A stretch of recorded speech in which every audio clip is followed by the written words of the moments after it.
Doctor Gowthaman அவர்கள் ஒவ்வொரு நாளும் ஒவ்வொரு மூலிகைகளின் பயன்பாடுகளை நம்மிடையே பகிர்ந்து கொண்டு வந்திருக்கிறார்கள். அந்த வகையில் இன்றைக்கு என்ன மூலிகைகளின் பயன்பாடுகளை நம்மிடையே பகிர்ந்து கொள்ள வந்திருக்கிறார் என்பதை கவனிக்கலாம். நிகழ்ச்சியில் அடுத்த பகுதியாக வரவிருப்பது பல்லாண்டு வாழ்ந்திட. அன்பான கலைஞர் தொலைக்காட்சி நேயர்களுக்கு என்னுடைய இனிமையான காலை வணக்கங்கள். இன்றைக்கி நம்ம பார்க்கக்கூடிய தாவரத்துடைய பெயர் நரி இலந்தை அப்படின்னு சொல்லக்கூடிய புதர்ச்செடி வகை தாவரம். ரொம்ப அழகான வெண்மை நிறமான பூக்களை கொண்டு, வெண்மை பச்சை நிறம் கலந்த பூக்களை கொண்டு, கருமையான பழங்களை கொண்டு வளரக்கூடிய புதர்ச்செடி வகை தாவரம் பார்க்கலாம். பார்ப்பதற்கு இந்த பழத்துடைய அமைப்பு இலந்த பழத்தை போலவே இருக்கும். ஆனால் உள்ளே இருக்கக்கூடிய கொட்டைகளுடைய அமைப்பெல்லாம் வேறு மாதிரி இருக்கும். பொதுவாக பார்த்திங்கன்னா இந்த நரி இலந்தை இன்றைக்கும் மலை பிரதேசமான பகுதிகள், உதாரணத்துக்கு நம்ம திருவண்ணாமலை, செஞ்சி, இந்த வடலூர், இந்த பகுதிகளெல்லாம் பார்த்திங்கன்னா மலைக்கு கீழே வளரக்கூடிய ஒரு வகையான புதர்ச்செடி வகை தாவரமாக இருக்கிறது.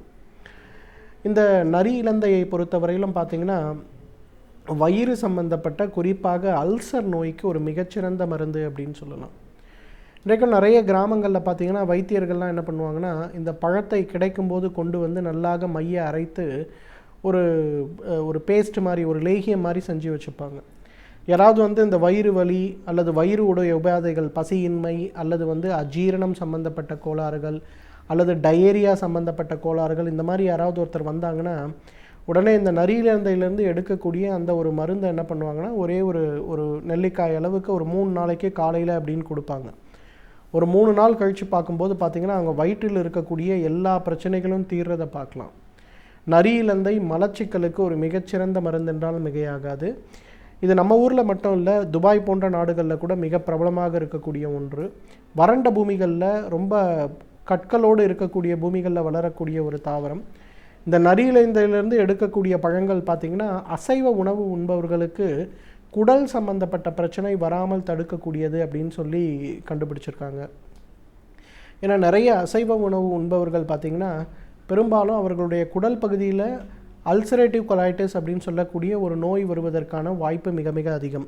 குறிப்பாக மாடு சம்பந்தப்பட்ட உணவுகளை உண்பவர்களுக்கு மிக அதிகமாக இருக்கக்கூடிய ஒரு பிரச்சனை இது. இந்த பிரச்சனை ஏற்படும் போது பார்த்திங்கன்னா மாதத்திற்கு 1 முறை 2 முறை நிச்சயமாக லூஸ் மோஷன் சம்பந்தப்பட்ட ப்ராப்ளம் இருக்கும்.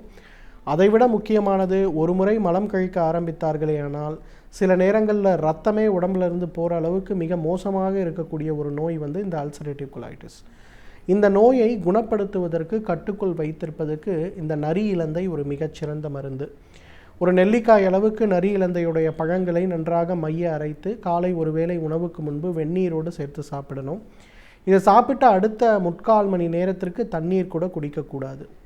இதை வந்து ஒரு 3 மாத காலம் தொடர்ந்து உபயோகப்படுத்தி வந்தால் வயிறு சம்பந்தப்பட்ட பிரச்சனைகள் எதுவாக இருந்தாலும், அல்சரேட்டிவ் கொலைட்டிஸ் சம்பந்தப்பட்ட கோளாறு, இரிட்டபிள் பவல் சிண்ட்ரோம் சம்பந்தப்பட்ட கோளாறு, இந்த மாதிரி வயிறு சம்பந்தப்பட்ட பிரச்சனைகள் எதுவாக இருந்தாலும் மிக வேகமாக குறைந்து போகிறத நம்ம பார்க்க முடியும். அதே போல் இன்றைக்கு நிறைய பேருக்கு பார்த்திங்கன்னா சுவையின்மை சம்பந்தப்பட்ட பிரச்சனை. நான் எது சாப்பிட்டாலும் மண்ணு போல் இருக்குது அப்படின்னு சொல்கிறவங்க நிறைய பேர் இருக்காங்க. குறிப்பாக கீமோதெரப்பி, ரேடியோ தெரப்பின்னு சொல்லி புற்றுநோய்க்கான சிகிச்சை எடுத்துக்கொள்பவர்களுக்கு பார்த்திங்கன்னா மிகப்பெரிய சவாலே அவங்கள சாப்பிட வைக்கிறது தான். அந்த மாதிரி இருப்பவங்களுக்கு இந்த நரி இலந்தையிலேருந்து எடுக்கக்கூடிய பழத்தை நன்றாக மென்று சாப்பிட சொல்ல வேண்டும். அந்த கொட்டையை மட்டும் எடுத்துகிட்டு பழத்தை நல்லா மென்று சாப்பிடணும். ஒரு மாத காலம் அதை மென்று சாப்பிட்ட பிறகு பார்த்திங்கன்னா நாவில் இருக்கக்கூடிய சுவை அரும்புகளில் இருக்கக்கூடிய அழற்சி குறைந்து சாப்பிடக்கூடிய பொருட்களில் இருக்கக்கூடிய அந்த வாசனையெல்லாம் அதே போல் சுவையும் நன்றாக தெரிவதை பார்க்க முடியும். பெரும்பாலும் பார்த்திங்கன்னா நாக்கில் நம்ம வைக்கக்கூடிய உணவுடைய சுவை நமக்கு தெரியலனா அதோடைய வாசனையும் நம்ம மூக்கால் உணர முடியாது அப்படிங்கிறது தான் உண்மை. அந்த அளவுக்கு பார்த்திங்கன்னா இருக்கக்கூடிய பிரச்சனையை தீர்ப்பதில் இந்த நரி இலந்தை ஒரு மிகச்சிறந்த மருந்து. நரி இலந்தை இலையிலிருந்து எடுக்கக்கூடிய சாறு பீனசம் அப்படின்னு நம்ம சொல்லக்கூடிய இந்த ஈஸ்னோஃபிலியா, அதே போல் சளி இருமல் சம்பந்தப்பட்ட பிரச்சனைக்கு ஒரு மிகச்சிறந்த மருந்து. ஏன்னா இன்றைக்கு நிறைய பேருக்கு பார்த்திங்கன்னா இந்த பீனச நோய் இருக்குது. ஒரு குடும்பத்தில் 4 பேர் இருக்காங்கன்னா ஒருத்தராவது இந்த நோயால் பாதிக்கப்பட்டிருக்கிறத நம்ம பார்க்குறோம். கிராமங்கள்லாம் பார்த்திங்கன்னா அந்தளவுக்கு அதிகமாக இருக்கிறது இல்லை. டாக்டர்கிட்ட போனால் மூக்கில் தசை வளருது, இல்லை உங்கள் செப்டல் டீவியேஷன் ஆகிருக்கு, உடனே ஆப்ரேஷன் பண்ணணும் அப்படின்னு சொல்லுவாங்க.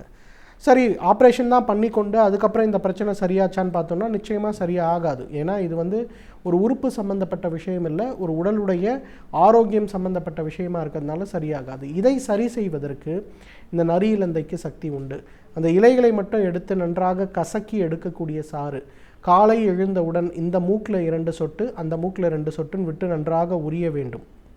அது என்ன பண்ணுன்னா உள்ள நல்ல சைனஸ் கிளான்ஸ்குள்ளெல்லாம் போய் நல்லா ஸ்ப்ரெட் ஆகி அங்கே இருக்கக்கூடிய இறந்த திசுக்களிலிருந்து அடைந்து கிடக்கக்கூடிய கழிவுகளிலிருந்து எல்லாத்தையும் ரொம்ப அழகாக சுத்தம் பண்ணி வெளியில் கொண்டு வரும்.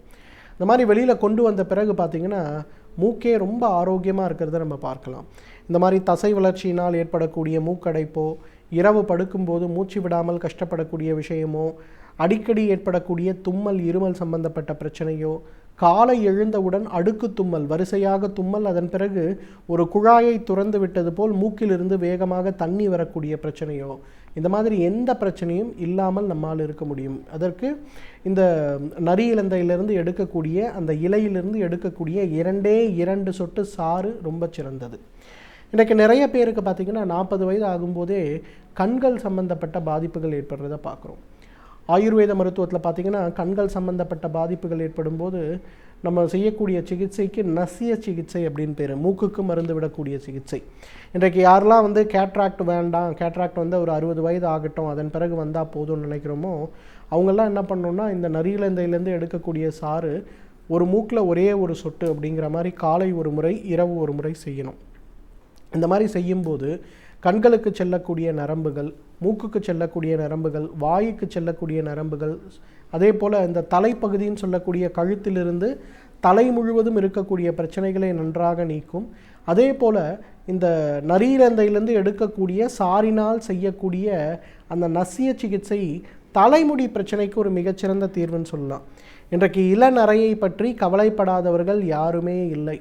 எல்லாருக்கும் இருக்கக்கூடிய மிகப்பெரிய கவலை, ஐயோ என்னோடய முடி நரைச்சிருச்சு, என்னோடய முடி நரைச்சிட்டே வருது அப்படின்னு சொல்கிறவங்க நிறைய பேர். பார்த்திங்கன்னா முடி நரைத்து விட்டது அப்படின்னு சொல்லிட்டு அதற்கான ஆர்டிஃபிஷியல் மெடிசன்ஸை தேடி போகிறாங்க. அதெல்லாம் இல்லாமல் அழகாக இந்த நரி இலந்தையிலிருந்து எடுக்கக்கூடிய அந்த இலைச்சாறு ஒரே ஒரு சொட்டு நசிய சிகிச்சையாக தொடர்ந்து செய்து கொள்ளும்போது பார்த்திங்கன்னா மிக வேகமாக அந்த இளநரை கட்டுப்படுவதோடு மீண்டும் மறைந்து போகிறத பார்க்க முடியும். எனவே நேயர்களே, இந்த நரி இலந்தையை பொறுத்தவரையிலும் இயற்கை வயிறு சம்பந்தப்பட்ட கோளாறுகளுக்காகவும் சுவையின்மைக்காகவும், அது தவிர மூக்கு தலைப்பகுதியில் ஏற்படுகின்ற தொந்தரவுகளுக்காகவும் நமக்கு கொடுத்திருக்கின்ற மிகச்சிறந்த அருமருந்து. தகுந்த மருத்துவ ஆலோசனையின் பேரில் சரியான முறைப்படி நம் உபயோகப்படுத்தி வந்தோமேயானால் நம்மாலும் பல்லாண்டு காலம் ஆரோக்கியமாக வாழ்ந்திட முடியும். நாள்தோறும் எழுத்தாளர் மனுஷபுத்திரன் அவர்கள் சமூக பிரச்சனையை நம் கண்முன் வைத்து அதற்கான தீர்வையும் நம்மிடையே பகிர்ந்து கொண்டு வந்திருக்கிறார். அந்த வகையில் இன்றைக்கு என்ன சமூக பிரச்சனையோடு வந்திருக்கிறார் என்பதை பற்றி பார்க்கலாம். நிகழ்ச்சியில் அடுத்த பகுதியாக வரவிருப்பது தீதும் நன்றும்.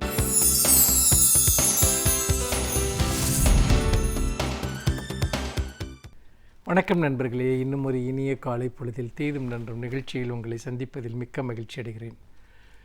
பொதுவாக ஒரு மக்களுடைய பாதுகாப்பு என்பது அல்லது மக்களுக்கு அவர்களுடைய அன்றாட வாழ்க்கையில் அவர்களுடைய ஒரு பாதுகாப்பை உறுதிப்படுத்துவது என்பது அதில் முதன்மையான பணி என்பது காவல்துறைக்குத்தான் இருக்கிறது. பல சமயங்களில் காவல்துறையினர் சிறப்பாக செயல்படுகின்றனர் என்கிற ஒன்றே மக்களுக்கு குற்றங்களிலிருந்தும் குற்றவாளிகளிடமிருந்தும் நமக்கு ஒரு பாதுகாப்பு இருக்கிறது என்கிற ஒரு உணர்வை தருகிறது. ஆனால் நடைமுறையில் என்ன நடக்கிறது? மக்கள் இன்று அச்சத்தினுடைய பிடியில் இருக்கின்றனர். எந்த நேரத்தில் யார் கொலை செய்யப்படுவார்கள், யார் கொள்ளையடிக்கப்படுவார்கள், யார் எந்த வீட்டில் புகுந்து திருடுவார்கள், எந்த பொதுச்சத்து எப்பொழுது பறிபோகும், எந்த சொத்து எப்போது அளிக்கப்படும் என்கிற ஒரு நிலைதான் இன்றைக்கு இருந்து கொண்டிருக்கிறது. காவலர்களுக்கு மனித உரிமைகள் சார்ந்தும் சட்டங்கள் சார்ந்தும் மிகப்பெரிய அளவிற்கு விழிப்புணர்ச்சி ஏற்படுத்தப்பட வேண்டும் என்பது ஒரு புறம். இதெல்லாம் தொடர்ந்து செய்யப்பட வேண்டிய ஒன்று, அது இதுவரை செய்யப்படவில்லை என்பதுதான் யதார்த்தத்தில் இருக்கக்கூடிய ஒரு விஷயம். இதன் காரணமாக பொதுவாகவே காவல்துறை என்பது மக்களிடம் ஒரு அந்நியப்பட்ட ஒரு அமைப்பாக இருப்பதையும் நாம் பார்க்கிறோம்.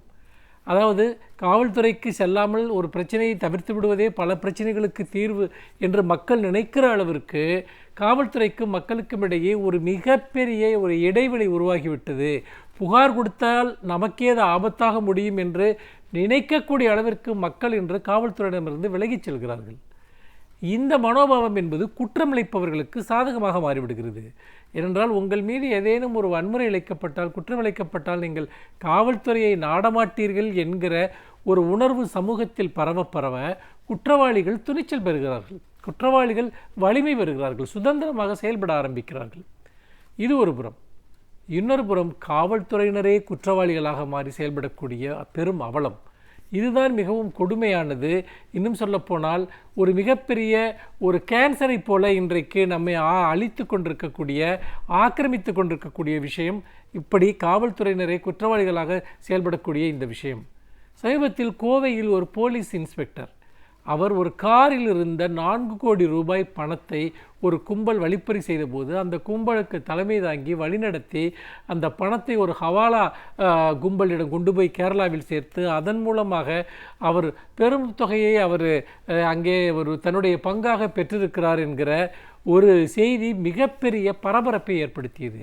அவருக்கு வேறு பல கொள்ளை சம்பவங்களிலும் கூட தொடர்பு இருக்கிறது என்பது போன்ற செய்திகள் எல்லாம் வந்து கொண்டிருக்கின்றன. அவரோடு தொடர்புடைய மேலும் 2 காவல்துறையினரும் கூட கைது செய்யப்பட்டிருக்கிறார்கள்.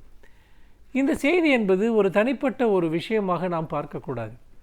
இதுபோன்று காவலர்கள் கொள்ளை சம்பவங்களில் கொள்ளையர்களோடு சேர்ந்து செயல்பட்ட பல சம்பவங்கள் இருக்கின்றன. சில இடங்களில் அவர்கள் சமூக விரோதிகளோடு சேர்ந்து செயல்படுகிறார்கள் என்கிற குற்றச்சாட்டுகள் இருக்கின்றன. அவை பாலியல் சார்ந்த குற்றங்களில் அதுபோன்ற குற்றச்சாட்டுகள் இருந்திருக்கின்றன. வேறு பல நில அபகரிப்பு சார்ந்த வழக்குகளில் காவல்துறையினருக்கும் அந்த நில அபகரிப்பு செய்யக்கூடியவர்களுக்கும் இடையே மிக நெருக்கமான தொடர்புகள் இருக்கிறது. முக்கியமாக ரியல் எஸ்டேட் வர்த்தகத்தில் பல இடங்களில் காவல்துறையினர் உறுதுணையாக செயல்படுகிறார்கள்.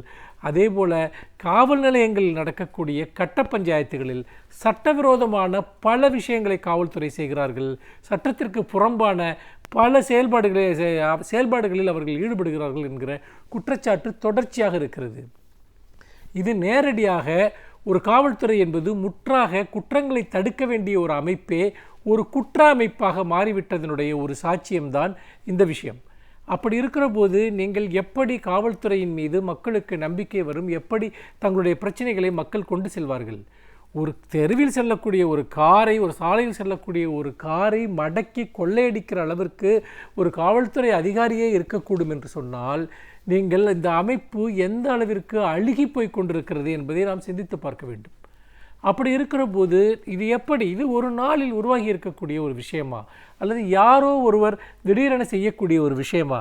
இப்பொழுது உதாரணமாக அந்த ஹவாலா பணம் தொடர்பான விஷயங்களை நீங்கள் எடுத்துக்கொண்டால் கூட, நீங்கள் கோவையிலிருந்து நீங்கள் சென்னைக்கு, கோவையிலிருந்து நீங்கள் கேரளா போன்ற பகுதிகளுக்கு மாதத்தில் 100 கோடி ரூபாய்க்கு மேல் கடத்தப்படுகிறது என்கிற செய்திகள் எல்லாம் வருகின்றன. ஒரு சாலை வழியாக இவ்வளவு பணத்தை கொண்டு செல்வது என்பது காவல்துறையினருடைய ஒரு உதவி இல்லாமல் நடப்பது சாத்தியமல்ல. இந்தியாவில் பெரிய அளவிற்கு, தமிழகத்தில் பெரிய அளவிற்கு ஹவாலா பண பரிவர்த்தனை நடந்து கொண்டிருக்கிறது. இதில் பல இடங்களில் காவல்துறையினர் உடந்தையாக இருக்கிறார்கள், பங்குதாரர்களாக இருக்கிறார்கள் என்பது மிக வெளிப்படையாக பேசப்படுகிற ஒன்றாக இருக்கிறது.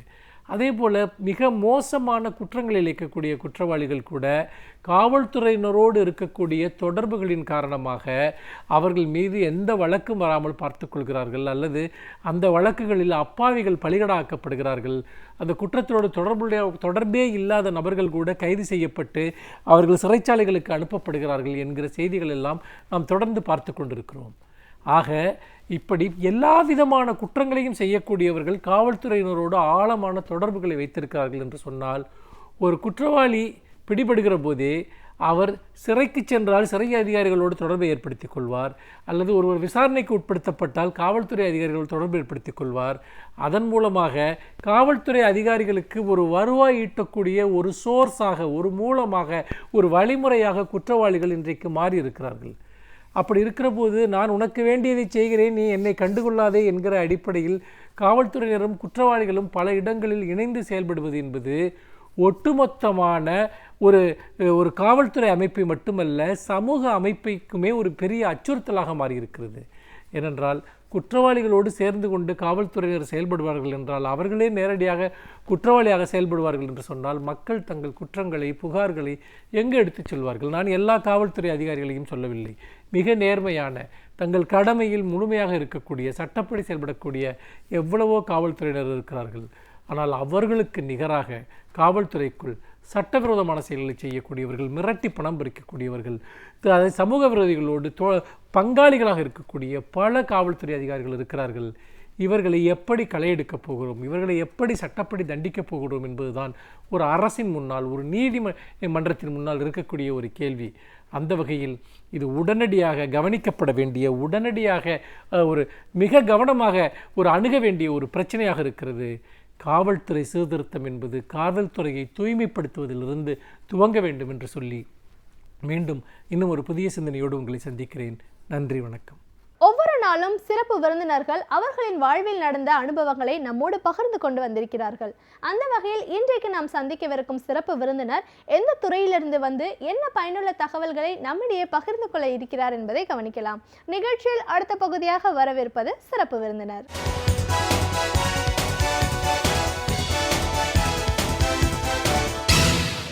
வணக்கம் நேயர்களே, விடியலே வா நிகழ்ச்சியின் சிறப்பு விருந்தினருக்கான நேரம் இது. இன்றைய சிறப்பு விருந்தினர் நிதி ஆலோசகர் திரு கார்த்திகேயன். நிதி ஆலோசகர்னு சொல்லும்போது இன்னைக்கு பண பற்றாக்குறை, வேலையில்லா திண்டாட்டம், சரியான முறையில் கையாள முடியல அப்படின்னு சொல்லி பெரிய அளவில் பேசுகிறத பார்க்குறோம். உலக அளவிலேயே இந்த மாதிரியான ஒரு பற்றாக்குறை பிரச்சனைகள் இருக்குது அப்படின்னும் போது இது சார்ந்த பல கருத்துக்களை, விஷயங்களை நாம் இன்னைக்கு அவர்கிட்ட கேட்டு தெரிஞ்சுக்கலாம். வணக்கம் சார். வணக்கம். ஒரு நிதி ஆலோசகராக முதல்ல எங்கள் நிகழ்ச்சிக்கு உங்களை நாங்கள் வரவேற்கிறோம் சார். ரொம்ப நன்றி. நிதி ஆலோசகர் அப்படின்னு நம்ம சொல்லும்போது ஒரு நாடு, ஒரு நம்ம உலக அளவிலேயே இதற்கான ஒரு ஆலோசனை அப்படிங்கிறது தேவை. ஒரு பட்ஜெட்டிங், ஒரு பிளானிங், இந்த மாதிரியான விஷயங்கள் ரொம்ப ரொம்ப ஒரு முக்கியமானது. இது இல்லாத போது பல நாடுகள் அந்த ஒரு பெரிய ஏற்ற இறக்கங்களை சந்தித்த வரலாறுகள்லாம் நம்ம முன்னாடி பார்த்துருக்கோம். அதை பார்க்கும்போது இந்தியா ஓரளவு அந்த மாதிரியான பிரச்சனைகள்லேருந்து அந்த காலகட்டத்தில் மீண்டு வந்துச்சு அப்படின்னா நம்ம முன்னோர்கள் சொல்லி கொடுத்த சில பழக்க வழக்கங்கள் அப்படின்னு கூட நம்ம சொல்லலாம். ஆனால் இன்னைக்கு இருக்கிற சூழலில் இப்போ இருக்கிற இளைஞர்கள் மத்தியில் இந்த பட்ஜெட்டிங், பிளானிங்கிற ஒரு விஷயத்தின் மேலெல்லாம் ஒரு பெரிய அக்கறை காட்டுற மாதிரி தெரியல. நிறைய பிரச்சனைகள் இருக்கிறதையும் பார்க்குறோம். பொதுவாக நிதி ஆலோசனை அப்படிங்கிறது ஏன் முக்கியத்துவம் வாய்ந்தது? ஒரு வீடாக இருந்தாலும் சரி, ஒரு நாடாக இருந்தாலும் சரி, அதற்கான ஒரு முக்கியத்துவம், அதை பிளான் பண்ணி செய்ய வேண்டிய அவசியம் என்ன? அந்த மாதிரி பண்ணாத போது நம்ம என்ன மாதிரியான ஒரு பிரச்சனைகள் எல்லாம், சவால்கள் எல்லாம் சந்திக்கக்கூடிய ஒரு சூழல் இருக்கும் அப்படின்னு உங்களோட அனுபவங்கள் சார்ந்த பல விஷயங்களை எங்களோட இன்னைக்கு நீங்கள் முழுமையாக பகிர்ந்துக்கணும் சார். முதல்ல இந்த ஏற்றத்தாழ்வுகள், நிதி, இந்த ஃபைனான்ஸ் அப்படின்னு நம்ம பேசும்போது ஃப்ளக்சுவேஷன் உலக அளவில் இருக்கிறது பார்க்குறோம். நம்ம வீட்டுக்கு மட்டும் அந்த பிரச்சனை இல்லைப்பா, உலகத்தில் இருக்கிற எல்லாருக்குமே பிரச்சனை இருக்குது, நாட்டுக்கே பிரச்சனை இருக்குது அப்படின்னு எல்லாரும் மேம்போக்காக பேசுகிறாங்க. அப்படின்னாலும் இந்த ஃப்ளக்சுவேஷன் அப்படிங்கிறது எதனால் ஏற்படுது? நிச்சயமாக இந்த ஃப்ளக்சுவேஷன் இன்றைக்கி இந்தியாவில் இப்போ நடந்துகிட்ருக்கு, தமிழ்நாட்டிலையும் இருந்துகிட்ருக்கு இன்றைக்கி. அதே நேரத்தில் இது உலகளாவிய பிரச்சனையும் கூட. இந்த பணப்புழக்கம் அப்படிங்கிறது ஒரு ஒரு ஒரு சாதாரண எளிய வார்த்தை, எல்லோரும் புழக்கம் இருந்துச்சு இல்லை அப்படிங்கிறது இல்லாமல் இது ஒரு தொழில் சார்ந்த, ஒரு நாடு சார்ந்த ஒரு உலகளாவிய நிலைமை தான் இது. அதே நேரத்தில் ஒரு நம்ம இந்தியா அல்லது தமிழ்நாடுன்னு எடுத்துக்கிட்டால் அந்த ஒரு லோக்கலோட அந்த கள நிலவரத்துக்கு தகுந்த மாதிரி இன்னும் கொஞ்சம் அதிகமாகவோ கூடவோ குறைச்சலோ இருக்கிறதுக்கு வாய்ப்பு உண்டு. ஆனால் ஒரு உலகம் பூராவும் இந்த பாதிப்பு இருந்துக்கிட்டு இருக்குது. இன்றைக்கி உலக அளவில் வளர்ந்த நாடுகளில் இன்றைக்கி வளர்ந்த நாடுகளையும் தேக்க நிலைமை இருக்குது. அதே சமயத்தில் துபாய், இந்த கல்ஃப் கண்ட்ரீஸில் பெட்ரோலிய பொருட்கள்லாம் இன்றைக்கி ஒரு தேக்கம் இருக்குது. ஈவன் அது ரஷ்யா, இந்த மாதிரி நாடுகள்லையும் இருந்துகிட்டு இருக்குது. நான் ஒரு தடவை துபாய் போகும்போது அங்கே ஒரு பதட்டமான நிலைமை இருந்துச்சு ஒரு கடந்த ஆண்டு. ஏன்னா ரெசெஷனில் நிறைய பேருக்கு வேலை போகிறதையும், ஒரு வீடு அந்த இடத்துலேருந்து காலி பண்ணி இந்தியாவுக்கு அவங்க திரும்பி வராங்க அப்படின்னு சொல்லும்போது அந்த ஒரு காலனியில் உள்ள அந்த குடியிருப்பில் உள்ளவங்க எல்லாருக்குமே ஒரு அச்சம், ஒரு பயம் இருக்குது. இது இன்றைக்கி வளைகுடா நாடுகளில் இன்றைக்கி அதிகமாக இருந்துகிட்ருக்கு அந்த பெட்ரோலிய ஏற்ற இறக்கங்கள்னால. அதோட தாக்கம் இன்றைக்கி உலகளவில் நிச்சயமாக இன்றைக்கி எக்கானமி பொருளாதார நிலைமை குளோபலைஸ் ஆன பிறகு ஒவ்வொரு நாட்டோட தாக்கமும் நிச்சயமாக எல்லா கண்ட்ரிலையும் ஓரளவு அதோட தாக்கத்தை ஏற்படுத்த தான் செய்யும் அது. அப்போ அதுக்கு நம்ம இந்த உள்ளூர் நிலவரப்படி நம்மளோட நாட்டு செல்ஃப் சஸ்டைன்டாக இருக்கிறது, அது மட்டும் இல்லாமல் நம்மளோட தமிழ்நாட்டு நிலவரம், இது எல்லாம் சேர்ந்து அதோட பாதிப்பை பத்திரமாக நம்ம நம்மளுடைய அணுகுமுறைகள் அதை ஓரளவு சீராகவும் வச்சுருக்கோம், இல்லைன்னா அது கொஞ்சம் மேலேயும் பாதிப்பு ஏற்படுத்தக்கூடிய வாய்ப்பும் உண்டு. நம்ம உலக அளவில் நம்ம இந்த மாதிரியான ஒரு பிரச்சனைகள் இருக்குது அப்படின்னு நம்ம பார்க்கும்போது மற்ற நாடுகளை ஒப்பிட்டு பார்க்கும்போது இந்தியாவில் வந்து இந்த இன்ஃப்ளேஷன் அப்படின்னு இன்னும் அதிகமாக இருக்குது, பிரச்சனைகள் நிறைய இருக்குதுன்னு பார்க்குறோம். இந்த நிதி நிர்வாகம் அப்படின்ற ஒரு விஷயம் எப்படி நம்ம கையாளணும், மற்ற நாடுகளில் நம்ம எப்படி வேறுபடுறோம்? நிச்சயமாக வந்து இன்ஃப்ளேஷனுங்கிறது வந்து இந்தியாவில் அதிகமாக தான் இருக்குது நம்ம நாட்டில். ஏன்னா நம்மளுடைய வந்து ஒரு பணப்புழக்க முறையிலேயே நிறைய வித்தியாசங்கள் இருக்குது. இன்னும் நம்ம வந்து இன்னும் நெறிப்படுத்த வேண்டிய விஷயங்கள் நிறையா இருக்குது. பணத்தையே ஒரு கேஷாக நம்ம யூஸ் பண்ணுறது, அல்லது ஒரு செக்காக யூஸ் பண்ணுறது, அக்கௌண்ட்டில் நம்ம யூஸ் பண்ணுறது, அண்டு சிறு வணிகர்கள், பெரு வணிகர்கள், அது மாதிரி ஒரு நிறைய ஏன்னா இன்னும் நம்ம வந்து இப்போ தான் ஒரு க்ரோயிங் எக்கானமி. அந்த மாதிரி உள்ள சூழ்நிலையில் வந்து எல்லாத்தையும் முறைப்படுத்தப்பட்ட எக்கானமி அப்படின்னு நம்ம சொல்ல முடியாது. அந்த மாதிரி சூழ்நிலையில் நிறைய வந்து ஏற்றத்தாழ்வுகள் நமக்கு இருக்குது. ஒரு சீரான ஒரு பொருளாதாரம் அப்படின்னு நம்மளதை வந்து இன்னும் நம்முடையதை எடுத்துக்கவே முடியாது. அது வந்து இப்போ தான் வளர்ந்து வர பொருளாதாரம் அப்படிங்கும்போது அதுக்கான பிரச்சனைகள் நிச்சயமாக இருக்கும். ஆனாலும் இந்த நம்முடைய ஒரு நாட்டின் ஸ்திரத்தன்மை, ஒரு நல்ல தலைவர்கள் இருக்கும்போது இதெல்லாம் தாண்டி நம்ம வந்து வளர ஆரம்பிக்கிறோம். அந்த மாதிரி நிச்சயமாக அது வந்து ஒரு பெரிய தாக்கத்தை ஏற்படுத்தும். அந்த மாதிரி ஒரு வளர்ச்சி அப்படிங்கிறது வந்து இன்னொன்று, நம்மளோட செல்ஃப் சஸ்டைன்ட் எக்கானமி, நம்மளுடைய உற்பத்தி பண்ணுற பொருள்கள் நம்ம இங்கேயே வந்து உபயோகப்படுத்துகிறோம். நம்ம மக்கள் தொகையும் ஜாஸ்தி, அதனால் மக்கள் தொகை அதிகமாக இருக்கிறதுனால நிறைய சாதகமான அம்சங்களும் உண்டு. அதே நேரத்தில் அதுக்கு வந்து நிறைய அது வந்து இம்ப்ளிமெண்ட் பண்ண முடியாத சில, சீராக்க முடியாத சில, அதுக்கு நேரம் எடுத்துக்கொள்ள வேண்டிய அவசியமும் இருக்குது. அதெல்லாம் வந்து ஒரு எக்கானமியில் கண்டிப்பாக ஒரு தாக்கத்தை நிச்சயமாக ஏற்படுத்தும். அந்த மாதிரி சூழ்நிலையில் தான் நம்ம வந்து ஒரு பொருளாதாரம் இதுதான் அப்படின்னு சொல்லி நம்ம ஒரு நாடு முழுக்க செயல்படுத்துறது அப்படிங்கிறது வந்து ரொம்ப மெதுவாக தான் அதை பண்ணிகிட்டு இருக்க முடியுது. அந்த மாதிரி செய்யும்போது நம்மளுடைய வளர்ச்சி கண்டிப்பாக மெதுவாகத்தான் இருக்கும். இதுக்கு ஒரு உதாரணம் குறிப்பிட்டு சொல்லுங்கள். மற்ற நாடுகளில் ஒரு நிர்வாகம் வந்து சரியாக இயங்கிறதுக்கும் இங்கே அதை சரி பண்ண முடியல அப்படிங்கிறதுக்கும் ஒரு எடுத்துக்காட்டு சொல்லுங்கள். நிச்சயமாக இப்போ வெளிநாடுகளில் வந்து இன்றைக்கி வந்து ஒரு ஏடிஎம் எடுக்க போனோன்னா ஒரு கடையில் போய் நம்ம வந்து ஏடிஎம்ங்கிறது ஒரு 500 கிலோமீட்டருக்கோ 100 கிலோமீட்டர் அல்லது 20 கிலோமீட்டருக்கு தள்ளி கூட இருக்கலாம். ஆனால் இன்றைக்கி ஒரு கடையில் போயிட்டு நீங்கள் ஒரு பணத்தை ஏடிஎம் கார்டை கொடுத்துட்டு பர்ச்சேஸ் பண்ணுறதுக்கு பதிலாக கேஷாக கூட வாங்கிக்க முடியும். ஆனால் இன்றைக்கி வந்து நம்ம ஊரில் அத்தனை ஏடிஎம் நம்ம மிஷின்ஸ் வச்சுருக்குறோம். ஆனால் கூட இன்றைக்கி வந்து பணப்புழக்கம் தான் இருக்க தவிர நெறிப்படுத்தப்பட்ட ஒரு பொருளாதாரம் அப்படின்னு சொல்ல முடியாது. இன்னும் நம்மக்கிட்ட கேஷ் வந்து புழக்கத்தில் இருக்குது. பட் அதை வந்து தடுக்கிறதுக்கு நம்ம அரசாங்கம் வந்து 20,000க்கு மேலே ஒரு பர்ச்சேஸ்க்கு கேஷ் போகக்கூடாது, நகைக்கு வந்து இவ்வளவுக்கு மேலே கேஷை வந்து உபயோகப்படுத்தக்கூடாது, இப்படியெல்லாம் தடுத்துக்கிட்டே வரும்போது இது வந்து ஒரு நீண்ட காலத்தில் தான் நடக்குதே தவிர பட் இன்றைக்கி உடனடியாக பலன் கொடுக்குற மாதிரி ஒரு இது கிடையாது. ஸோ இந்த மாதிரி நீண்ட கால திட்டங்களில் இது பண்ணிகிட்டு இருக்கும்போது இது வந்து பலன் தாமதமாக கிடைக்கிது நமக்கு. ஆனால் இந்த மாதிரி ஒரு முயற்சியை கண்டிப்பாக நமது அரசாங்கம் ஆரம்பித்து ஒரு 5 ஆண்டு காலம் 10 ஆண்டு காலமாக இது நடைமுறைப்படுத்தப்பட்டிருக்கு.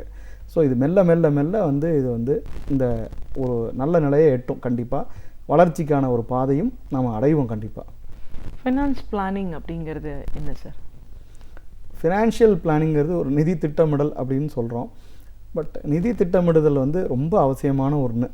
ஏன்னா நம்ம இன்றைக்கி வந்து ஒரு 30 மணி நாள் வேலை செய்கிறதுக்கு நமக்கு கடுமையாக உழைக்கிறோம், அதுக்கு தயாராக இருக்கும். ஆனால் அது வந்து நம்மளோட நிதியை சம்பளமாக கிடைக்கும்போது அதை பயன்படுத்துறதுக்கு ஒரு 30 நிமிஷம் நமக்கு நேரம் கிடைக்கிறது இல்லை. என்ன காரணம்னா நாங்கள் பிஸியாக இருக்கோம், நம்ம நிறைய வேலைகள் இதர வேலைகள் வச்சுக்கிருக்கோம், மல்டி டாஸ்கிங் அப்படின்னு பண்ணிகிட்ருக்கோம். மல்டி டாஸ்கிங்கை வச்சுக்கிட்டு உங்களுடைய ஃபோக்கஸான ஒரு ஏரியாவை நீங்கள் செம்மைப்படுத்த முடியாது. அது மாதிரி நிதி ஆலோசனை அல்லது நிதி நிர்வாகம் அப்படிங்கிறது வந்து ஒரு செம்மைப்படுத்த வேண்டிய விஷயம். ஏன்னா அது உங்கள் வாழ்க்கையோட கனவு. அந்த வாழ்க்கையோட கனவை, உங்களுடைய கனவை நீங்களே காண்றதுக்கு வந்து தயங்கி தள்ளி போடும்போது அதை இன்னொருத்தர் வந்து அதுக்காக அதை வாழ முடியாது. உங்களுடைய கனவை நீங்கள் வந்து நடைமுறைப்படுத்துறதுக்கான மொத்த வலிமையும் மொத்தமான ஒரு முடிவையும் நீங்கள் தான் எடுக்கணும். ஏன்னா இதில் வந்து நிதி நிர்வாகம் அப்படின்னு சொல்லும்போது எல்லாரும் பணத்தை பற்றியே பேசிக்கிட்டு இருக்கோம். என்னுடைய சிந்தனை வந்து ஒரு வித்தியாசமாக இருக்கும். ஏன்னா இந்த சமூகத்துக்கான மாற்றத்தை பணம் தான் கொடுக்க முடியும் அப்படின்னு நம்புகிறோம். அந்த நிதியை வந்து பயன்படுத்துகிற விதம், முடிவை எடுக்கிற விதம், இது வந்து இதெல்லாம் தான் வந்து திட்டமிடல், டிசிஷன் மேக்கிங், இதெல்லாம் தான் உங்களுடைய பண நிர்வாகத்தை செம்மைப்படுத்தும். ஹேபிட்ஸ் அண்ட் டிசிப்ளின், இதுவே வந்து வட்டி விகிதம் மட்டுமே உங்களை வந்து பணக்காரனாக்கிடாது. உங்களுடைய ஹேபிட்ஸ் அண்ட் டிசிப்ளின் இது ரெண்டும் தான் உங்களை பணக்காரனாக்கும். அதில் என்ன ஒரு விசேஷம்னா, 1 லட்ச ரூபா ஒருத்தர் சம்பளம் வாங்குறாரு அப்படின்னு சொன்னால், அந்த 1 லட்ச ரூபா சம்பளம் வாங்கும்போது அந்த 1 லட்ச ரூபாயை ஒவ்வொருத்தரும் ஒவ்வொரு விதமாக பயன்படுத்துகிறாங்க. அந்த ஒரு 10,000 ரூபாய் வித்தியாசம் வந்து உங்களுடைய வாழ்க்கை முறையை மாற்றும்.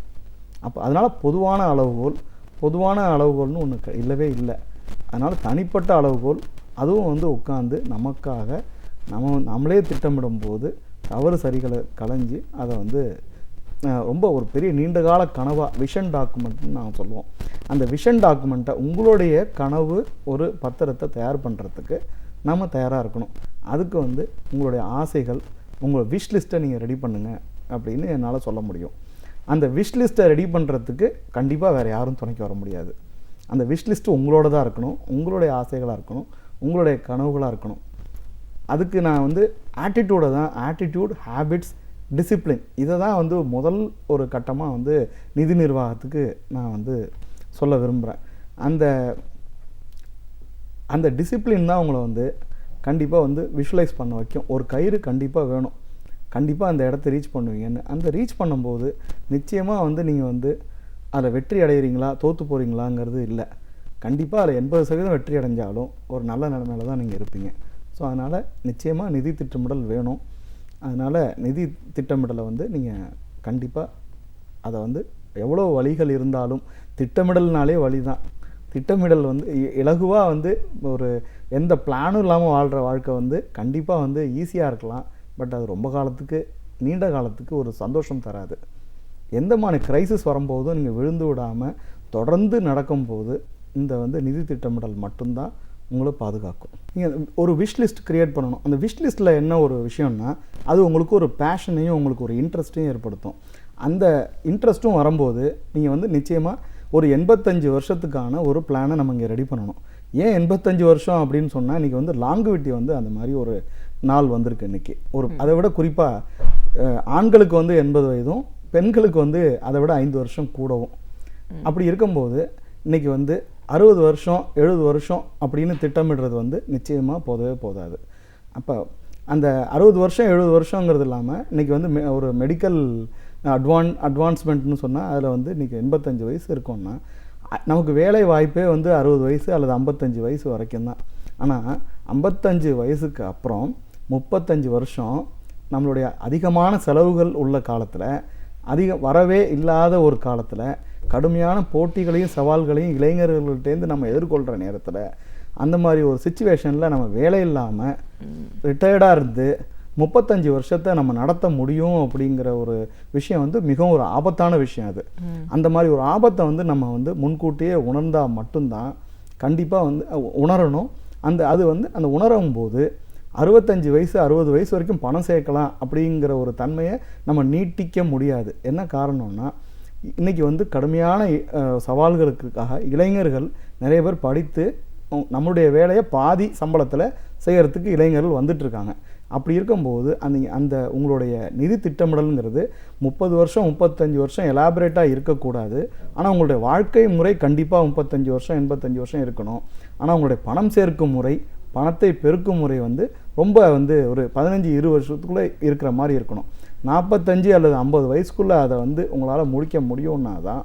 ஏன்னா அதுக்கப்புறம் வர பிரச்சனைகள் என்னென்னா, ஒரு மகனோ மகளோ ஒரு +2வோ ஒரு பிகாம் ஃபஸ்ட் இயரோ ஒரு இன்ஜினியரிங் காலேஜோ படிச்சுக்கிட்டு இருக்கும்போது ஒரு வேலை இழப்பு ஏற்படுது அல்லது ஒரு சம்பளம் குறைவு ஏற்படுதுன்னா அதோட தாக்கம் கண்டிப்பாக உடல்நிலையிலையும் வந்து சேர்ந்துடும். ஸோ சமுதாய மாற்றங்கள், சமுதாய பிரச்சனைகள் எல்லாத்தையும் சேர்த்து கொடுக்கும்போது அது பெரிய பதட்டமான ஒரு சூழலை கொடுக்கும். அப்போ வந்து ஒரு 50 வயசுக்குள்ளே நம்ம ரிட்டையர் ஆகிறதுக்கான ஒரு விஷயத்தை முடிவு பண்ணிவிட்டு அதுக்கு ஒரு விஷ் லிஸ்ட்டை ரெடி பண்ணுற அதே நேரத்தில் ஆக்ஷன் பிளான் ரொம்ப முக்கியம்.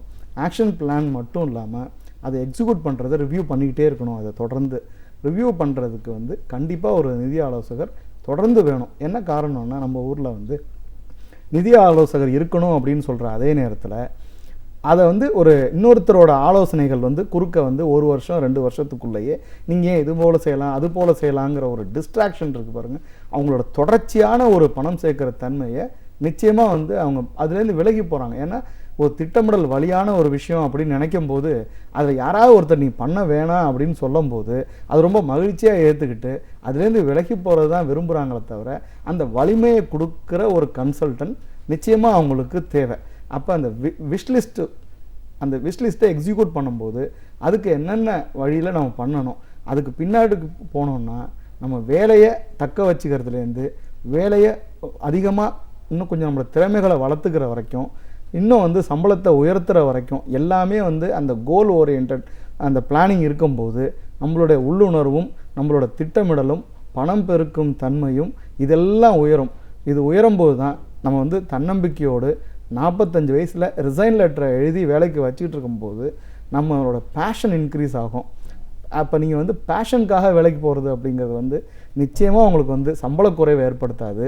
பேஷனுக்காக வேலை செய்கிறதுங்கிறது வந்து இன்னும் அதிகமான ஒரு வேலை திறமையையும் சம்பளத்தையும் உயர்த்தி கொடுக்குற வாய்ப்பாக தான் இருக்கும். அப்படி பார்க்கும்போது 45 வயசுக்குள்ளே உங்களுடைய அல்லது 50 வயதுக்குள்ளே உங்களுடைய மொத்த தேவைகளுக்கான பணத்தையும் அடுத்த 35 வருஷத்துக்கான பணத்தையும் நாம் சேர்க்க வேண்டிய ஒரு பொறுப்பில் இருக்கும். அந்த என்ன காரணம்னா இந்த கொஞ்சம் கொஞ்சமாக சம்பளத்தை வாங்கி அதை உயர்த்திட்டு போகும்போது 45-50 வயசுக்குள்ளே ஒரு சம்பளம் வருது. ஆனால் அதுக்கப்புறம் வரப்போகிற விலைவாசி உயர்வு அல்லது செலவுகள், மெடிக்கல் எக்ஸ்பென்சஸ் அல்லது டூரிசம் இதெல்லாம் வந்து ஒரு 50 வயசு 60 வயசுலேருந்து 85 வயசு வரைக்கும் ஏற்கனவே சேர்த்த பணத்தை வச்சு தான் நீங்கள் 35 வருஷம் வாழணுங்கும் போது நிச்சயமாக இந்த 30 வருஷம் ஒரு பெஸ்ட் பீரியட்.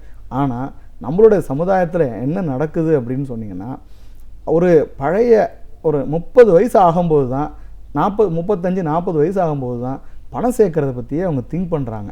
அது வரைக்கும் அவங்க வந்து பணம் சேர்க்க முடியாமல் பழைய பிரச்சனைகளை சரி பண்ணுறதும் அந்த படித்த கடனை அடைக்கிறது. ஏன்னா நம்மளுடைய ஒரு 90% நடுத்தர மக்கள் வாழ்கிற ஒரு நாடு நம்மளோட நாடு. அந்த தாக்கத்தை தாண்டி தன்னுடைய தங்கை, அண்ணன், ஸோ இதெல்லாம் வந்து தாண்டி அவங்க வந்து அவங்களுக்காக பணம் சேர்க்க வரும்போது அந்த 40 வயசு ஆகிடுது. 40 வயசுலேருந்து இன்னொரு 10 வருஷத்துக்குள்ளே நம்மளுடைய ஃபைனான்ஷியல் பிளானிங்னு சொல்லி உங்களுடைய இன்சூரன்ஸ் இவ்வளோ இருக்கணும், மியூச்சுவல் ஃபண்டு இவ்வளோ இருக்கணும், அவங்களுடைய பென்ஷனுக்கு இவ்வளோ இருக்கணுங்கிற இஎம்ஐ இவ்வளோ கட்டலாம் அப்படிங்கிற ப்ரொப்போர்ஷன்லாம் கொடுக்கறதுக்கு வந்து கண்டிப்பாக அவங்களுக்கு மேட்ச் ஆகாது. இது வந்து ஒரு மேல்நாட்டில் வந்து உள்ள ஃபைனான்ஷியல் பிளானிங் வேறு, நம்ம குடும்ப அமைப்பு, சமுதாய அமைப்பு, சமூக அமைப்பு இதோட நிலைமை வேறு. அப்போ இதுபடி தான் நம்ம வந்து இதை அணுக முடியும். நடுத்தர வர்க்கத்துக்கு வந்து உண்மையாக வந்து அவங்க பல விஷயங்களை முதல்ல பார்க்க ஆசைப்படுறாங்க. ஒரு வேலைக்கு போனோன்னா அவங்களோட நிச்சயமாக அவங்களோட செலவு செய்யணும் அப்படிங்கிற ஆர்வம் தான் அதிகமாக இருக்குது. ஏன்னா அவங்க பார்க்காத விஷயங்களை வந்து முதல்ல வாங்கிடணும் அப்படின்னு தோணுது. இன்றைக்கி செலவினங்கள் ஜாஸ்தியாக இருக்குது. அதுக்கு அப்புறம் தான் அவங்க வந்து சேர்க்கறத பற்றி திடீர்னு யோசிக்கிறாங்க. ஒரு நிதி ஆலோசகர் அப்படிங்கிற முறையில் இன்றைக்கி இருக்கிற யங்ஸ்டர்ஸ் மத்தியில் இந்த ரெவென்யூ ஜென்ரேட் பண்ணுற மெத்தட் கூட சொல்லலாம் இல்லைங்களா? இப்போ நீங்கள் சொன்னீங்க 1 லட்சம் ஒருத்தர் வச்சுருக்காருன்னா அதுக்குள்ளே ஹிடன் சோர்சஸ் இருக்குதுன்னு சொல்கிறீங்க. அது சாதாரணமாக பார்க்கும்போது இது 1 லட்சமாக தான் தெரியுது அப்படின்னீங்க. ஒரு ஃபினான்ஸ் கன்சல்டண்ட்டாக ரெவென்யூ ஜென்ரேட் பண்ணுறதுக்கான பாசிபிலிட்டிஸ்லாம் எங்கெல்லாம் அதிகமாக இருக்குது? இன்றைக்கி வந்து யங்ஸ்டர்ஸ் வந்து இன்றைக்கி ஒரு 30,000 சம்பளம் தராங்க. 1 லட்சம் கூட நம்ம போக வேண்டாம். அல்லது 25,000 சம்பளம் தராங்க. முதல்ல இவங்க என்ன செய்யணும்னா அல்லது ஒரு 15,000 கூட வச்சுக்கோங்க. இதில் வந்து நான் எவ்வளோ பேரை பார்த்துருக்கேன், ஒரு 1000 ரூபாய் சேர்த்து அதில் கூட அவங்க ஒரு பணம் சேர்த்து ஒரு பொருளை வாங்கியோ அல்லது ஒரு பெரிய சேமிப்பை வந்து நடத்தினவங்க இருக்கிறாங்க. இது வந்து ஆட்டிடியூட் டுவர்ட்ஸ் த ஃபைனான்ஸ் தான் இது வந்து. அப்போ வந்து பணம் பெருசாக சின்னதாக அப்படிங்கிறது இல்லை. நான் எப்போவுமே சொல்லுவேன், ஒரு சிறிய வெற்றி, சிறிய பணம் அல்லது சிறிய வேலை, சிறிய பணம், சிறிய வெற்றி, சிறிய நம்பிக்கை. இது வந்து நிச்சயம் இதை வந்து உங்களுக்கு வந்து இதை அனுபவிக்க தெரிஞ்சதுன்னா உங்களோட பெரிய வெற்றிக்கு இதுதான் முதல்ல ஒரு அடித்தளமாக இருக்கும். அதனால் நாங்கள் என்ன சொல்கிறோம்னா முதல்ல வந்து உங்களை ஒரு பிடிப்புக்குள்ளே ஏற்படுத்த வேண்டியிருக்கு. ஏன்னா சேவிங்ஸ் ஹேபிட் வந்து இன்றைக்கி வந்து குறைஞ்சிக்கிட்டே இருக்குது. இதை நாங்கள் ரொம்ப கண்கூடாக பார்க்குறோம். ஏன் சேவிங்ஸ் ஹேபிட் குறைஞ்சிருக்கு அப்படின்னா அவங்க என்ன நினைக்கிறாங்கன்னா இந்த 1000 ரூபாய் என்ன செய்யும் அல்லது 2000 ரூபாய் என்ன செய்யும், நம்ம வாழ்க்கையே மாற்றிடுமா அப்படின்னா நிச்சயமாக மாற்றும். ஏன்னா 1000 ரூபாங்கிறது தான் வந்து உங்களுடைய ஒரு ஆர்டி அல்லது ஒரு 1000 ரூபாங்கிறதுக்காக தான் அதுக்கு வந்து ஒரு பவர் ஆஃப் காம்பவுண்டிங்கிற ஃபார்முலா அங்கே தான் இருக்கா. உங்களுடைய பணம் சேர்க்க அனுமதியுங்கள். உங்களுடைய பணம் சேர்க்க அனுமதிக்காமல் நீங்கள் வந்து அது எல்லாத்தையும் நம்ம செலவு பண்ணிடுறோம் அப்படின்னா தென் அதுக்கப்புறம் ஒரு அவசரம்னு சொல்லும்போது திருப்பி யாருக்கிட்டையாவது ஒரு லோன் வாங்க வேண்டிய நிலைமைக்கு வரும். அந்த லோனுக்கு வந்து இன்ட்ரெஸ்ட் எவ்வளோன்னா 18% அப்படிங்கிறோம். 16% இழக்க தயாராக இருக்கும். கண்ணுக்கு தெரியாமல் இழக்க தயாராக இருக்கும். ஆனால் கண்ணுக்கு தெரிஞ்சு திட்டமிடுறதுக்கு நம்ம வந்து வழியை எடுத்துக்க தயாராக இல்லை. இன்னும் சொல்லப்போனால் ஒரு நீண்ட கால திட்டம், ஆயுள் காப்பீடு அப்படின்னு எடுத்துக்கிட்டால், நீண்ட கால திட்டம், எங்களுக்கு நான் அவ்வளோ நாள் வேலை இல்லாமல் அவ்வளோ வேலையோடு இருப்பேனா, அவ்வளோ பணம் கட்ட முடியுமா அப்படின்னு கேட்குறாங்க. ஷார்ட் டேர்ம் தான் எனக்கு வேணும். இன்றைக்கி வந்து ஒரு ஐடி ஃபீல்டில் வந்து பல பேரோட ஒரு எண்ணங்கள் என்னென்னா, லாங் டேர்ம் அப்படின்னா 3 வருஷம், ஷார்ட் டேர்ம் அப்படின்னா 6 மாதம். என்கிட்ட ஒருத்தர் வந்து ஒரு இன்சூரன்ஸ் பற்றி பேசும்போது எனக்கு வந்து ஒரு 3 வருஷத்தில் 30 வயசு ஒரு மதிக்கத்தக்க ஒருத்தர் வந்து எனக்கு 3 வருஷத்தில் மெச்சூரிட்டி வேணும் அப்படின்னாரு. நான் கேட்டேன், 33 வயசில் உங்களுக்கு வந்து பணம் வேணுமா அப்படின்னு கேட்டேன். ஆமாம், எனக்கு நானே சாப்பிட்ணும் அப்படின்னு கேட்டார். நான் சொன்னேன், 33 வயசில் நீங்கள் வேலைக்கு போகிற திட்டம் எதுவும் இல்லையா அப்படின்னு கேட்டேன். இல்லை போவேன். அப்போ நீங்கள் உங்கள் சம்பளத்தை தான் இன்க்ரீஸ் பண்ணுற ஒரு வழியை பார்க்கணுமே தவிர நீங்கள் வந்து உங்களோட சேமிப்பை திருப்பி எடுத்து சாப்பிட்றதுக்கு பார்க்கக்கூடாது. அது மட்டும் இல்லாமல் அதுக்கு தனியான ஒரு சேவிங்ஸ் இருக்குது. நீங்கள் ஒரு ஆர்டியோ அல்லது ஒரு மியூச்சுவல் ஃபண்டோ 3 வருஷம் கழித்து அந்த வரியை தாண்டி, ஷார்ட் டேர்ம் கேபிட்டல் கெயின்ஸ் தாண்டி நீங்கள் அதை எடுத்து அதுவும் அந்த பணமும் நீங்கள் எதுக்காக உபயோகப்படுத்தணும்னா, ஒரு வீடு வாங்கவோ அல்லது ஒரு நிலம் வாங்கவோ, ஒரு முதலீடாக்காக உள்ள மார்ஜின் மணியாக தான் உங்களுடைய பகுதி பணமாக. ஏன்னா கேஷ் இன்றைக்கி ரெக்வயர்டு. கேஷ் எங்கிருந்து கிடைக்கும்? கேஷ் வந்து எதையாவது விற்றா தான் கிடைக்கும். இதுதான் உண்மை.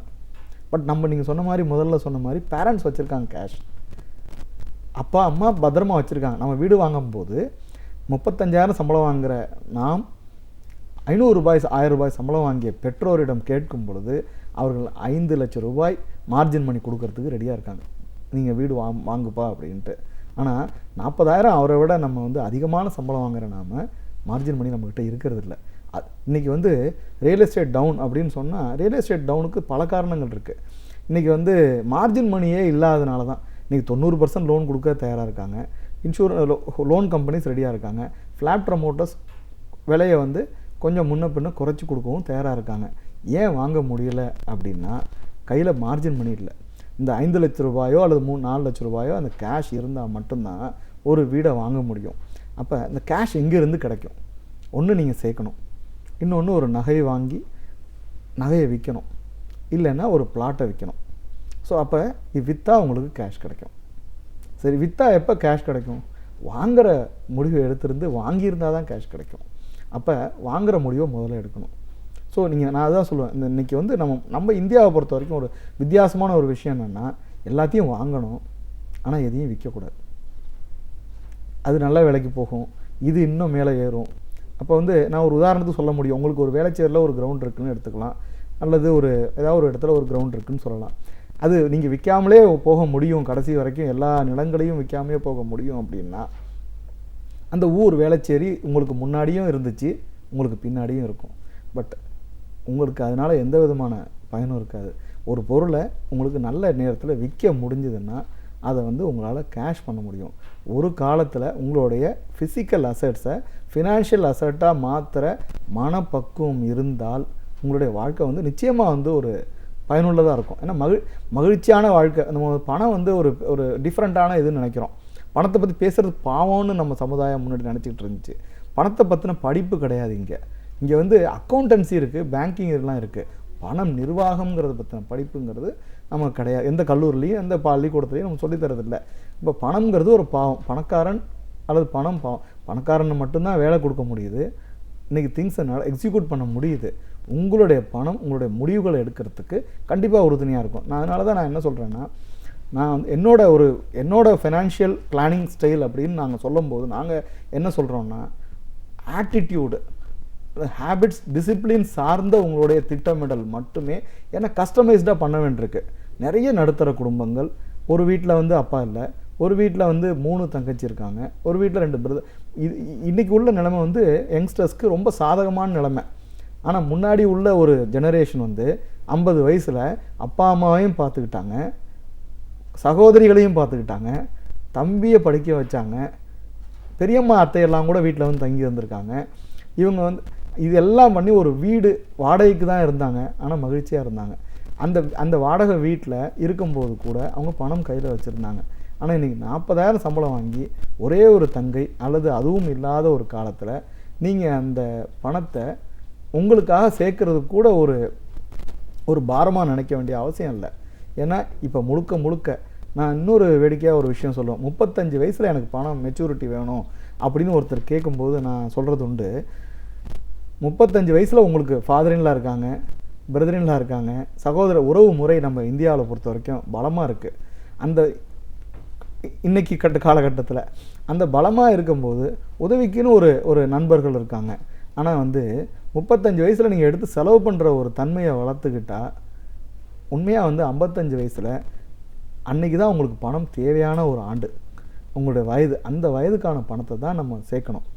மீதி இடைப்பட்ட காலத்தில் கிடைக்கிற பணம் எல்லாமே ஒரு இந்த முதலீட்டுலேருந்து அந்த முதலீட்டுக்கும் இப்படி ஒரு மாத்திரத்தன்மை உள்ளதான அதுக்கு தான் விற்கணுமே தவிர விற்று செலவு பண்ணுறதுக்கான ஒரு பணமாக வச்சுக்கூடாது. இன்னொன்று, மேலை நாடுகளில் கம்பேர் பண்ணும்போது அவங்க சுற்றுலாவுக்காக பணம் சேர்க்குறாங்க. அவங்க ஏன்னா அவங்க ஒரு வீடு, ஒரு நல்ல டூர், இப்படியெல்லாம் அவங்க ஒரு நெறிப்படுத்தி வச்சுருக்குறாங்க. நம்ம நாட்டில் அது மாதிரி ஒரு 6 வீடு 10 நிலம் இதெல்லாம் ஓரளவு தேவை தான். பட் ஆனால் கண்டிப்பாக நிச்சயமாக அது ஒரு வாழ்க்கையோட ஒரு முறையை குறைச்சிட்டு, நம்மளுடைய வாழ்க்கை தரத்தை குறைச்சிட்டு வெறுமன முதலீட்டாகவும் போயிடக்கூடாது. ஸோ அந்த மாதிரி இருக்கும்போது நீங்கள் உங்களோட வாழ்க்கையில் செலவு பண்ணுறதுக்கான தயாராக இருக்கணும். அந்த பணத்தை, என்னுடைய கருத்து எப்போவுமே என்னென்னா, நீங்கள் பணத்தை, நீங்கள் சம்பாதிச்ச பணத்தை சேர்க்கவும் தயாராக இருங்க, அதை ரியலைஸ் பண்ணவும் தயாராக இருக்கணும். ஏன்னா செலவு பண்ணும்போது தான் திரும்பியும் அதை சேர்க்கணும் அப்படிங்கிற உங்களுக்கு ஒரு மோட்டிவேஷன் கிடைக்கும் உங்களுக்கு. ஸோ இப்படி தான் நாங்கள் அதை ஒர்க் பண்ணுறோம். அதை கண்டிப்பாக சார், ஒரு நிதி ஆலோசகராக நிதி நிலைமை அப்படின்னு பார்க்கும்போது உலக அளவில் எந்த அளவுக்கு ஒரு ஏற்ற இறக்கங்கள் இருக்குது, அது இந்தியாவில் எந்த அளவுக்கு பிரதிபலிக்குது, ஒரு சரியான நிர்வாக அணுகுமுறை அப்படிங்கிறது எல்லாத்தையும் ஒரே மாதிரி பார்க்க முடியாது. இந்தியாவில் நிறைய மாற்றங்கள் இருக்குது. அதுக்கு தகுந்த மாதிரியான ஒரு திட்டமிடல், அதற்கு தகுந்த மாதிரியான ஒரு நிதி நிர்வாகம் அப்படின்னு ஏன் தேவைப்படுது? ஒரு தனி மனிதன் அப்படின்னு நம்ம பார்க்கும்போது ஒரு சின்ன ஒரு வீட்டிலேருந்து ஆரம்பித்து அவங்களோட சம்பாத்தியத்தை எப்படி சரியான முறையில் நம்ம கையாள வேண்டிய அவசியத்தில் இருக்கும். அதில் திட்டமிடல் எவ்வளோ முக்கியத்துவம் வாய்ந்ததாகவும், டெசிஷன் மேக்கிங் எவ்வளோ முக்கியத்துவம் வாய்ந்ததாகவும் இருக்குது. அந்த மாதிரி பண்ணும்போது தான் அந்த பணம் இன்னும் மேன்மேலும் பெருகிறதுக்கான வாய்ப்புகள் இருக்குது. அது அவங்க முடியாத ஒரு காலகட்டம் வரும்போது, வயதான காலகட்டம் வரும்போது ஒரு உதவியாக இருக்கும். அந்த நேரத்துக்கு தேவைப்படுறது நம்ம இந்த காலகட்டத்தில் சரியான முறையில் பிளான் பண்ணி செய்ய வேண்டிய அவசியத்தில் ஏன் இருக்கும்னு பல விஷயங்களை, கருத்துக்களை எங்களோட நீங்கள் முழுமையாக பகிர்ந்ததுக்கு நன்றி. இன்றைக்கும் பேராசிரியர் சுபவீர பாண்டியன் அவர்கள் நமக்கு பயனுள்ள தகவல்களை அழகிய தமிழில் தொகுத்து இனிமையாக வழங்க வந்திருக்கிறார். அவற்றை கவனிக்கலாம். நிகழ்ச்சியில் அடுத்த பகுதியாக வரவிருப்பது ஒன்றை சொல் நன்றே சொல்.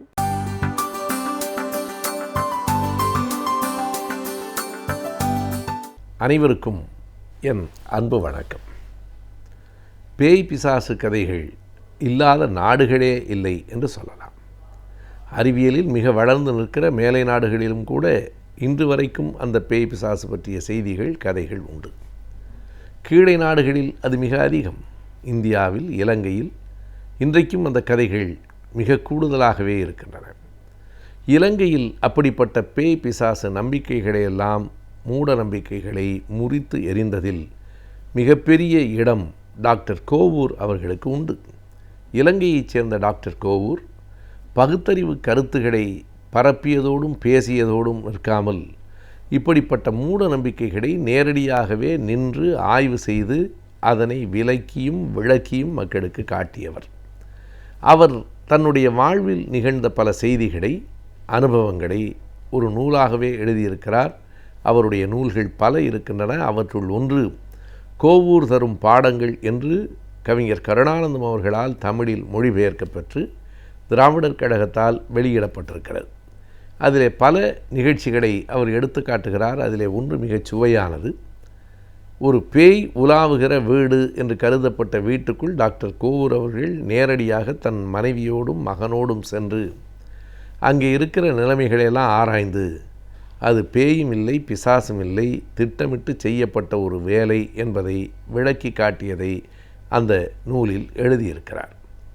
கொழும்புக்கு பக்கத்தில் இருக்கிற ஒரு சின்ன கிராமத்தில் அங்கே பேய் இருக்கிறது. அந்த வீட்டில் அன்றாடம் கற்கள் விழுகின்றன.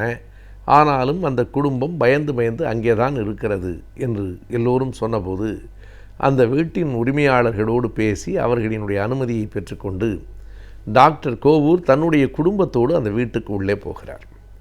அவர்கள் எல்லோரையும் உட்கார வைத்து தனித்தனியாக என்ன நடந்தது என்று கேட்கிற போது எல்லோரும் ஏறத்தாழ ஒரே செய்தியைத்தான் சொல்கிறார்கள். ஆனாலும் சில இடங்களில் வேறுபாடு இருக்கிறது. அந்த கதைகளை அவர் முதலில் கேட்டுக்கொள்கிறார். அவர்கள் சொன்ன செய்தி இதுதான்: இந்த வீட்டுக்குள் எப்படியோ ஒரு பேய் வந்திருக்கிறது. எங்களால் விரட்ட முடியவில்லை. நாங்களும் பல்வேறு வழிகளில் முயற்சித்து பார்த்தோம். அந்த பேய் என்ன செய்கிறது என்றால், அந்த வீட்டில் ஒரு பெண்ணும் அவளுடைய கணவனும் இருக்கிறார்கள். முதலில் அந்த குடும்ப அமைப்பு அப்பா அம்மா, ஒரு மூத்தவள், அவளுக்கு திருமணமாயிற்று. இப்போது தான் 3-4 மாதங்களாக திருமணமாகி இருக்கிறது. அதற்கு பிறகு ஒரு இளைய பெண். இவ்வளவுதான் அந்த குடும்பம். இந்த குடும்பத்தில் திருமணமான பெண்ணும் அவளுடைய கணவனும் படுத்திருக்கிற அறையில் தொடர்ந்து இரவு நேரத்தில் கற்கள் வந்து விழுகின்றன. பிறகு சனி ஞாயிறுகளில் பகல் நேரத்திலேயும் கல் வந்து விழுகிறது. இதுதான் அந்த பேயினுடைய அடிப்படையான செய்தி என்று அவர்கள் கருதுகிறார்கள். எல்லோரும் பயந்து பயந்து இரவானால் எந்த நேரமும் கல் வந்து விழுவதை அவர்கள் உணர்கிறார்கள்.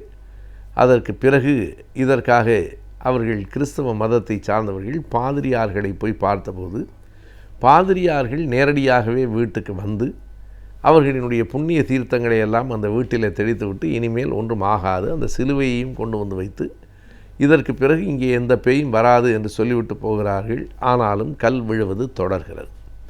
அதற்கு பிறகு ஒரு பூசாரி கொழும்புக்கு பக்கத்தில் இருக்கிறார். அவர் எந்த பேயாக இருந்தாலும் விரட்டி விடுவார் என்று சொன்னதற்கு பிறகு அவரையும் போய் பார்க்கிறார்கள். அவர் சொல்லுகிற அந்த முறையெல்லாம் இவர்களுக்கு இவர்களின் மதத்திற்கு உடன்பாடாக இல்லை என்றாலும் வேறு வழி இல்லாமல் அவன் கேட்ட தொகையை கொடுக்கிறார்கள். வேறு ஒன்றுமில்லை. அந்த பூசாரி சொல்லுகிறான், நான் அந்த பேயையே நேரடியாக பிரசன்னமாக்கி அதனோடு பேசிவிட்டேன். வேறொன்றுமல்ல, அது ஒரு முஸ்லீம் பெண்மணியினுடைய பேய். அந்த முஸ்லீம் பெண்மணி இந்த வீட்டில் வாழ்ந்திருக்கிறார். அவருக்குள் நிறைவேறாத ஆசைகள் இருக்கின்றன. கர்ப்பிணியாக இருக்கிற போது இறந்து போயிருக்கிறார். எனவே இன்னொரு கர்ப்பிணியை பழிவாங்கிவிட்டு தான் அந்த பேய் போவதாக இருந்தது. நான் பேசி சமாதானம் செய்திருக்கிறேன். ஒரு ஆடு பலி கொடுத்தால் அது போய்விடும் என்று தெரிந்து கர்ப்பமாக இருக்கிற சினையாக இருக்கிற ஒரு ஆட்டை பலி கொடுத்திருக்கிறேன். அதற்கு இன்னொரு 200 ரூபாய் வேண்டும் என்று கேட்டு வாங்கி கொண்டு இனிமேல் எந்த பயமும் இல்லை என்று சொல்லி அனுப்பி வைத்ததற்கு பிறகு மறுநாளே மறுபடியும் கல் விழுகிறது. கொடுத்த பணமெல்லாம் போயிற்று. கல் விழுவது மட்டும் நிற்கவில்லை. இந்த சூழலிலே தான் டாக்டர் கோவூர் உள்ளே போகிறார். வீட்டை சுற்றுமுற்றும் மிக கவனமாக கவனித்து பார்க்கிறார். வீட்டின் அமைப்பை உள்வாங்கிக் கொள்ளுகிறார். பிறகு வீட்டின் வெளிப்புறத்தை பார்க்கிறார். சுற்றுமுற்றும் அதிகமான வீடுகள் இல்லை. இந்த வீடு தனியாக இருக்கிறது. எல்லாவற்றையும் புரிந்து கொண்டு அவர் எப்படி அறிவியல் பூர்வமாக அதனை விடுவித்தார் என்பதுதான் அந்த நிகழ்ச்சி. அங்கே இருக்கிற 5 பேரையும், அப்பா அம்மா, திருமணம் ஆகாத பெண், திருமணம் ஆன பெண், அவளுடைய கணவன், 5 பேரையும் தனித்தனியாக அழைத்து, நீங்கள் உங்களுக்கு நேர்ந்த அனுபவங்களை மட்டும் சொல்லுங்கள், மற்றவர்கள் உங்களுக்கு சொன்னதை பற்றி சொல்லாதீர்கள் என்று சொல்லி கேட்கிறார்.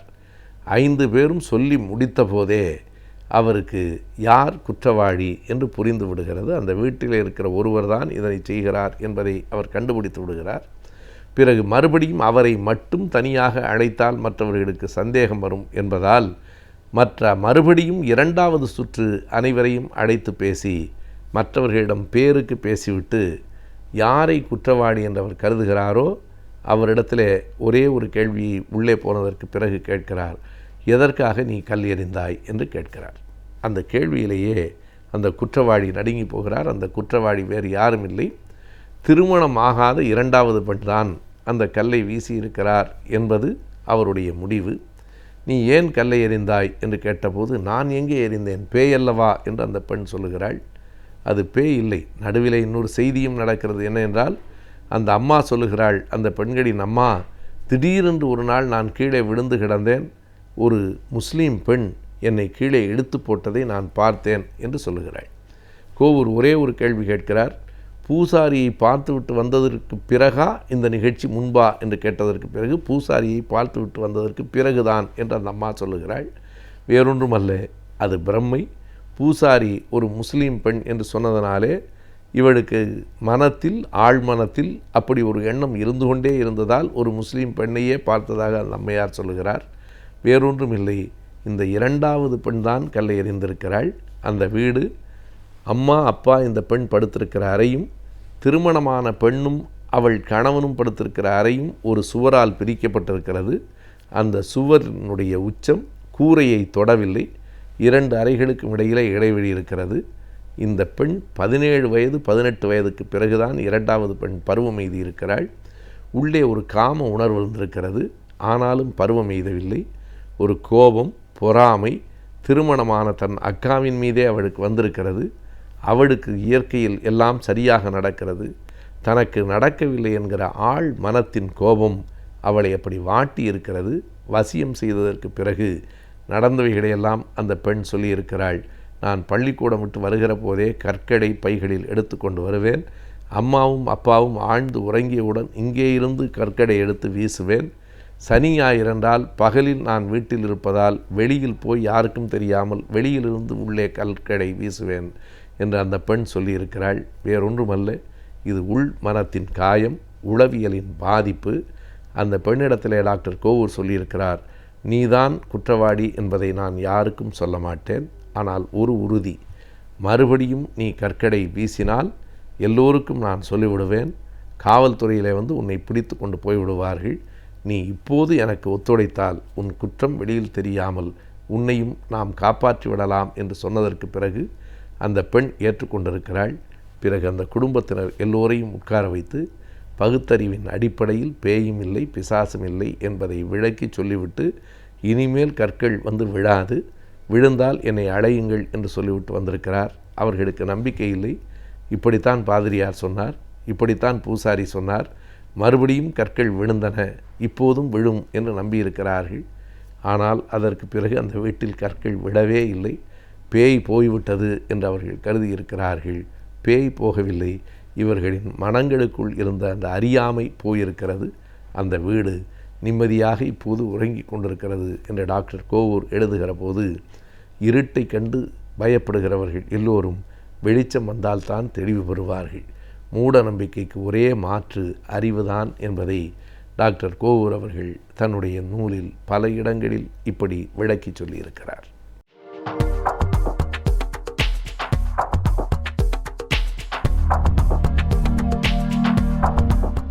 வணக்கம். கலைஞர் தொலைக்காட்சி நேயர்களுக்கு காலை வணக்கங்கள். இன்றைய ஆலோசனை நேரத்தில் வளர்ந்து வரும் தொழில்நுட்பத்தின் கீழே இன்று பார்க்கக்கூடிய தொழில்நுட்பம் அப்படின்னு பார்த்தீங்கன்னா சாஃப்ட்வேர் ரொபாட்டிக்ஸ் இன் பேங்கிங். வங்கித்துறையில் கணினி மயம் அப்படிங்கிறது ரொம்ப அதிவேகமாக இந்த 10 வருஷத்தில் வளர்ந்துருக்குன்னு சொல்லலாம். மேனுவல் என்விரான்மெண்ட்லேருந்து ஸ்டாண்டலோன் மிஷின் வந்து கோர் பேங்கிங் சொல்யூஷன் வந்து, அதுக்கப்புறம் internet banking, phone banking, mobile banking, touch banking அப்படிலாம் வந்திருந்த என்ற வளர்ச்சி இப்போ ரொபாட்டிக்ஸ் வரைக்கும் வந்திருக்கு. ரொபாட்டிக்ஸ் அப்படின்னா மனிதனை போன்று புலனாய்வு, அதாவது இன்டெலிஜென்ஸை கொண்டிருக்கின்ற மிஷினை வச்சு நடத்துறது. அப்போ இனிமேல் கொண்டு வங்கிகளில் ரோபோட்ஸ் தான் வேலை பார்க்க போகுதா அப்படின்னா ஆமான்னு தான் சொல்லணும். ஏன்னா இப்போ இந்தியாவில் முதலாக இந்த சாஃப்ட்வேர் ரொபாட்டிக்ஸ் அப்படிங்கிற இந்த தொழில்நுட்பத்தை ஐசிஐசிஐ வங்கி புகுத்தியிருக்காங்க. இந்த செய்தி உண்மையிலே சொல்லப்போனால் ஹெச்டிஎஃப்சி பேங்க் அதுக்கு முன்னால் ஒரு வாரத்துக்கு முன்னால் தான் சொன்னாங்க, ரொபாட்டிக்ஸை வங்கி கிளைகளில் நாங்கள் நிறுவ போகிறோம், வாடிக்கையாளரோடு பரிமாற்றங்கள் செய்வதற்கு பயன்படும் அப்படின்னு சொன்ன ஒரு வாரத்தில். ஆனால் அது இம்ப்ளிமெண்டேஷன் ஆகிறதுக்கு ஒரு வாரத்துக்கு முன்னாலேயே இந்த வங்கியில் இந்த பேக் ஆஃபீஸில் பின்புலத்தில் இந்த சாஃப்ட்வேர் ரொபாட்டிக்ஸை அறிமுகப்படுத்தியிருக்காங்க. இந்த சாஃப்ட்வேர் ரொபாட்டிக்ஸை அறிமுகப்படுத்துறதுனால பின்புலத்தில் பேக் ஆஃபீஸில் என்னென்ன வேலைகள்லாம் அது பண்ணுதுன்னு பார்த்தீங்கன்னா, அவங்க சொல்கிறது என்னன்னு கேட்டால், கஸ்டமருடைய ரெஸ்பான்ஸ் டயத்தை 60% குறைச்சிரும். சீக்கிரமாக அது கஸ்டமருடைய ரெஸ்பான்ஸ் டயத்தை சீக்கிரமாக்கும். அப்புறம் துல்லியம்னு பார்த்தீங்கன்னா 100% துல்லியமாக இருக்கும் அப்படின்னு சொல்கிறாங்க. இந்த தொழில்நுட்பம் வர ஆரம்பிச்சிருச்சுன்னா வங்கிகளில் வேலைவாய்ப்பு இல்லையா? நிச்சயமாக வேலைவாய்ப்பு பாதிக்கத்தான் செய்யும். ஏன்னா இப்போ இந்த வங்கி அறிமுகப்படுத்தியிருக்கிற இந்த சாஃப்ட்வேர் ரொபாட்டிக்ஸு கிட்டத்தட்ட 10லேருந்து 12 வகையான பிஸ்னஸ் ப்ராசஸை இந்த மிஷினுக்கு கொண்டு வந்திருக்காங்க. முதல் கட்டமாக 200 ரோபோட்ஸை அறிமுகப்படுத்தியிருக்காங்க. ஆக காலப்போக்கில் இது இந்த வருட இறுதிக்குள்ளாரே அது 500 ரோபோட்ஸாக வந்துரும்னு சொல்கிறாங்க. அதே மாதிரி இந்த 10-12 ப்ராசஸ்ங்கிறது இனி மற்ற பேங்கிங் ப்ராசஸுக்கும் அதை பயன்படுத்தப்படலாம் அப்படின்னு எதிர்பார்க்குறாங்க. ஆக துல்லியமாக இருக்கும், கஸ்டமர் ரெஸ்பான்ஸ் டைம் குறைஞ்சிரும், ஒரு மனித வளம் ஒரு வங்கி துறையில் அந்த மனித வளம் இனிமேல் குறையக்கூடிய வாய்ப்புகளும் இருக்க தான் செய்யும். ஆனால் அந்த வேலைவாய்ப்பு வங்கித்துறையில் குறைஞ்சாலும் கூட இந்த தொழில்நுட்பத்துறையில் அது வளரக்கூடிய வாய்ப்புகள் இருக்குது. இப்போ இந்த அறிமுகப்படுத்தப்பட்ட இந்த சாஃப்ட்வேர் ரொபாட்டிக்ஸை இந்த ஐசிஐசிஐ பேங்க் தான் முதல்ல இந்தியாவில் புகுத்தியிருக்காங்க. இது எந்த தொழில்நுட்பத்தின் கீழ் பார்த்தீங்கன்னா பிஸ்னஸ் இன்டெலிஜென்ஸ். இந்த பிஸ்னஸ் இன்டெலிஜென்ஸ்லேயே அதிக நுட்ப வளர்ச்சியாக இருக்கக்கூடிய voice and face recognition, machine learning, robots என்ற தொழில்நுட்பங்களை துணையாக கொண்டு இந்த சாஃப்ட்வேர் ரொபாட்டிக்ஸு பயன்படுத்தியிருக்காங்க. ஏற்கனவே சொன்ன இந்த 10-12 ப்ராசஸ்ன்னு சொன்னோம் இல்லையா, அது எந்தெந்த ப்ராசஸ்ன்னு பார்த்தீங்கன்னா திரும்ப திரும்ப செஞ்சு கொடுத்துருக்கக்கூடிய ப்ராசஸ், ரொம்ப அதிகமாக டிரான்சாக்ஷன் உள்ள ப்ராசஸ், இவைகளை தேர்ந்தெடுத்து அந்த ப்ராசஸுக்கு இந்த மிஷினை பயன்படுத்துகிறாங்க. இந்த இன்டெலிஜென்ஸினுடைய இந்த தொழில்நுட்பத்தை அடிப்படையாக கொண்டு இயங்குகின்ற இந்த ரொபாட்டிக்ஸ் இப்போதைக்கு ப்ராசஸ் பண்ணக்கூடிய வேலைகள்லாம் என்னன்னு பார்த்தீங்கன்னா, கஸ்டமருடைய ஐடி கிரியேஷன், ஐடென்டிஃபிகேஷனை உருவாக்குறது, வாடிக்கையாளர்கள் தங்களுடைய முகவரியை மாற்றுறாங்கன்னு வச்சுங்களேன், இப்போதைக்கு அவங்க நமக்கு அனுப்புவாங்க, நம்ம வங்கித்துறையில் இருக்கவங்க என்ன பண்ணுவாங்க, அதை தன்னுடைய சிஸ்டத்தில் என்ட்ரி பண்ணுவாங்க. இப்போ அது இந்த ரொபாட்டிக்ஸ் பண்ணிடும். ஆக முகவரியை மாற்றுவதற்காக, அதே மாதிரி மொபைல் ஃபோனுடைய என்ன மாற்றுறோம் அப்படின்னா அப்போ செய்யும்.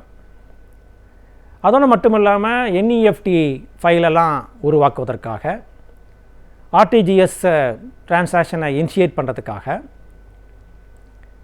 கஸ்டமர்ஸ் ஒரு டூப்ளிகேட் ஸ்டேட்மெண்ட் கேட்குறாங்க அப்படின்னா அதை பெற்றுத்தருவதற்காக.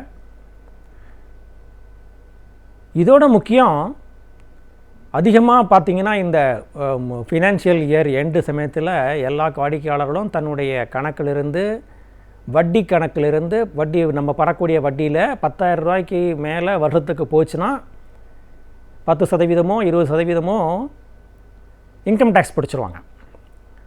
அப்படி பிடிக்க வேண்டாம் அப்படின்னு நம்ம நினச்சோம்னா, அதாவது நம்ம பெறக்கூடிய வட்டி வருடத்திற்கு 10,000 ரூபாய்க்கு மேலே போச்சுன்னா வட்டி பிடிச்சிருவாங்க. அந்த வட்டியை பிடிக்க வேண்டாம்னு நமக்கு வாடிக்கையாளர்கள் நினச்சாங்கன்னா உடனே ஃபார்ம் 15G அல்லது 15Hன்னு இருக்குது. இந்த ரெண்டில் ஏதாவது ஒன்று கொடுக்கணும். 15G அப்படிங்கிறது சாதாரண மக்களுக்கு, 15Hங்கிறது சீனியர் சிட்டிசனுக்கு. இப்படி கொடுக்கறதுனால என்ன சொல்ல வரேன்னா, நான் டைரெக்டாகவே இன்கம் டேக்ஸோட டீல் பண்ணிக்கிறேன், என்னுடைய வட்டி கணக்கிலிருந்து அந்த வட்டி கொடுக்கறதுலேருந்து அதை நீங்கள் இன்கம் டேக்ஸை பிடிக்க வேண்டாம்னு நம்ம ரெக்வஸ்ட் பண்ணிக்கிறதுக்கு. அந்த ஃபினான்ஷியல் இயர் முடிகிறப்ப ஏகப்பட்ட ஃபார்ம்லாம் வர ஆரம்பிச்சிடும், வேலை பளு அதிகமாக இருக்கும். அந்த வேலையை இப்போ இந்த ரொபாட்டிக்ஸ் கொடுத்துருக்காங்க. ஸோ இது மாதிரி நான் திரும்ப திரும்ப நடக்கக்கூடிய வேலைகள், அதிகமாக இருக்கக்கூடிய வேலைகள், இந்த வேலைகளை எப்படி இந்த ரொபாட்டிக்ஸ் வேலை செய்யுதுன்னு பார்த்தீங்கன்னா, டேட்டா பேஸை கலெக்ட் பண்ணிக்குது. டேட்டா பேஸில் இருக்கிற டேட்டாவை எடுத்துகிட்டு அதனுடைய பேட்டர்ன், அது எந்த மாதிரியான வகையில் நடக்குதுங்கிறத பார்த்துட்டு அதுக்கு ஏற்ற மாதிரி இந்த ரொபாட்டிக்ஸு தன்னுடைய பணியை செய்யுது. இந்த ரொபாட்டிக்ஸ் இந்த மாதிரி செய்கிறதுனால என்ன ஆகிடும், வழக்கமாக நடக்கக்கூடிய இந்த ரொட்டீன் ஜாப்ஸ் எல்லாமே ரொபாட்டிக்ஸ்க்கு போயிடும். இப்போ இந்த 200 ரொபாட்ஸ் அப்படிங்கிறது 500 ரொபாட்ஸாக கொண்டு வர போகிறதாக சொல்லியிருக்காங்க. இந்த ஒரு வங்கி மட்டுமல்ல, இனிமேற்கூடிய வரக்கூடிய காலத்தில் எல்லா வங்கிகளுமே அதை கொண்டு வரப்போகும். ஹெச்டிஎஃப்சி பேங்க் ஏற்கனவே இந்த ரொபாட்ஸை பேக் எண்டில் இல்லை, ஃப்ரண்ட் எண்டிலே, அதாவது வங்கி கிளைகளிலே நான் நிறுவ போகிறேன். வங்கி கிளை வாடிக்கையாளர்கள் அந்த ரொபாட்ஸோட பேசி செய்யலாம் அப்படிங்கிறாங்க. அதாவது என்னென்னா, நீங்கள் ஒரு வங்கிக்குள்ளே போனீங்கன்னா இப்போ என்ன பண்ணுறாங்க, வங்கியாளர் உங்களை என்ன வேணும்னு கேட்டு எந்த டிபார்ட்மெண்ட்டுக்கு அனுப்பணுமோ உங்களை அழைச்சி சொல்கிறாங்க இல்லையா, அதை அந்த ரொபாட்ஸ் செய்ய ஆரம்பிச்சிடும். அது ஒரு வகையான வேலை. ஆக வரக்கூடிய காலங்களில் வங்கித்துறையில் சாஃப்ட்வேர் ரொபாட்டிக்ஸ் என்ற இந்த தொழில்நுட்பம் முதன்முறையாக இந்தியாவில் அறிமுகப்படுத்தப்பட்டிருக்கு. இது இனி எல்லா வங்கிகளிலும் வர ஆரம்பிச்சிடும் அப்படின்னு எதிர்பார்க்கலாம். சுற்றுச்சூழல் மாசு அடைவது நம்மிடையே தான் இருக்கிறது. நம் வீட்டை தூய்மையாக வைத்துக்கொள்வது போல் சுற்றுச்சூழலையும் தூய்மையாக வைத்துக்கொண்டால் சிறப்பாக வாழலாம் என்கிறார் டாக்டர் வின்சென்ட் அவர்கள். இன்றைக்கு சுற்றுச்சூழலை தூய்மையாக வைத்துக்கொள்வதற்கான வழிமுறைகளை நம்மிடையே பகிர்ந்து கொள்ள வந்திருக்கிறார். அவற்றை கவனிக்கலாம். நிகழ்ச்சியில் நிறைவு பகுதியாக வரவிருப்பது சுற்றுச்சூழல்.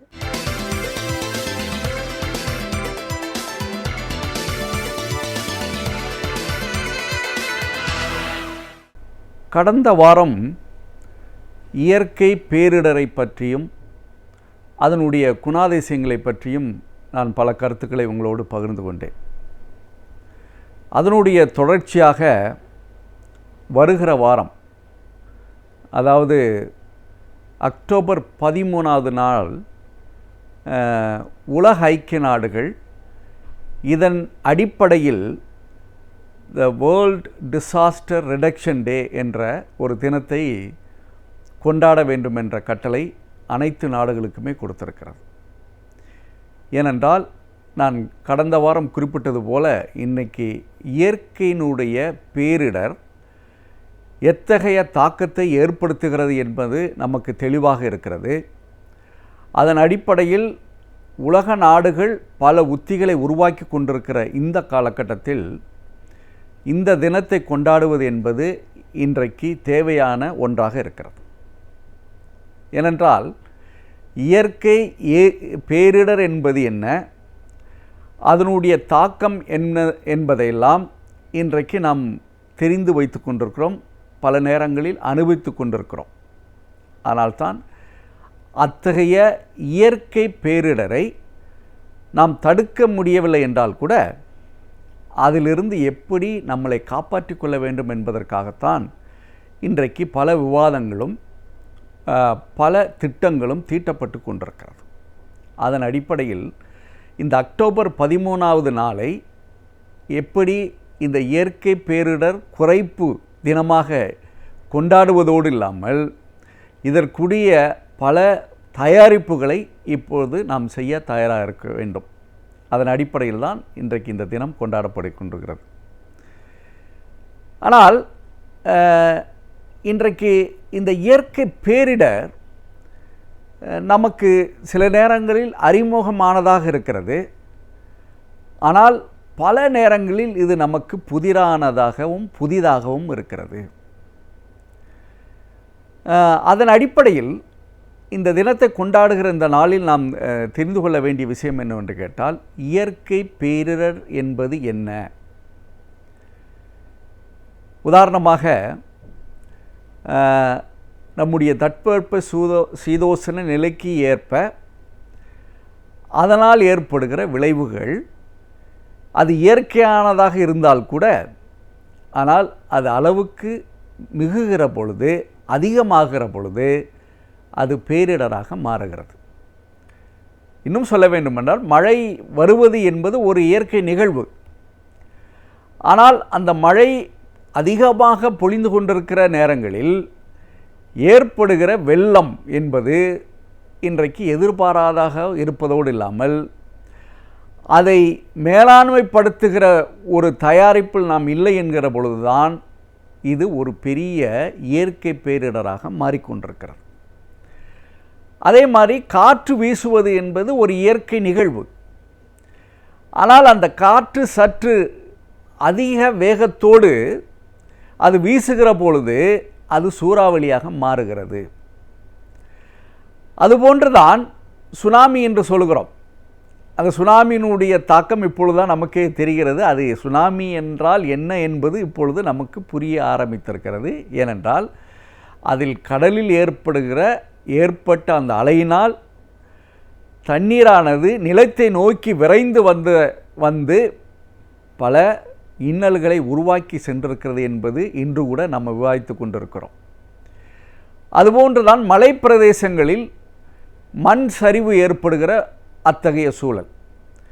மண் சரிவு என்பது ஒரு இயற்கையான நிகழ்வாக கூட நாம் கருதி கொள்ளலாம். ஏனென்றால் மழை வருகிற பொழுது அங்கே இருக்கிற அந்த சூழல் மண் சரிவு ஏற்படுவதனால் அது ஒரு இடர்பாடாக பேரிடராக மாறுகிறது. இதுபோன்றுதான் ஒவ்வொரு இயற்கையான நிகழ்வுகள் அது சற்று அதிகமாகிற பொழுது அது பேரிடராக மாறிக்கொண்டிருக்கிறது என்பது நாம் புரிந்தாக வேண்டும். அதற்கு நாம் என்ன செய்ய வேண்டும் என்பதுதான் இப்பொழுது ஒரு முக்கியமான தினமாக நாம் அதை கொண்டாடி கொண்டிருக்கிறோம். எப்படி நாம் அதை மக்களை தயாரிக்க வேண்டும் என்ற அந்த முயற்சியில் இன்றைக்கு உலக நாடுகள் அனைத்துமே அந்த முயற்சியில் ஈடுபட்டு கொண்டிருக்கிறார்கள். கிட்டத்தட்ட 2009 த வேர்ல்ட் டிசாஸ்டர் ரிப்போர்ட் என்று சொல்லப்படுகிற அந்த அறிக்கையில் சொல்லப்பட்டிருக்கிற விஷயம் என்னவென்று கேட்டால், உலகத்திலே அதிகமான பேரிடரை சந்தித்த நாடுகள் பல இருக்கிறது. அதில் இந்தியாவும் இருக்கிறது. அதுபோன்று மயான்மார் என்று சொல்லப்படுகிற அந்த நாட்டில்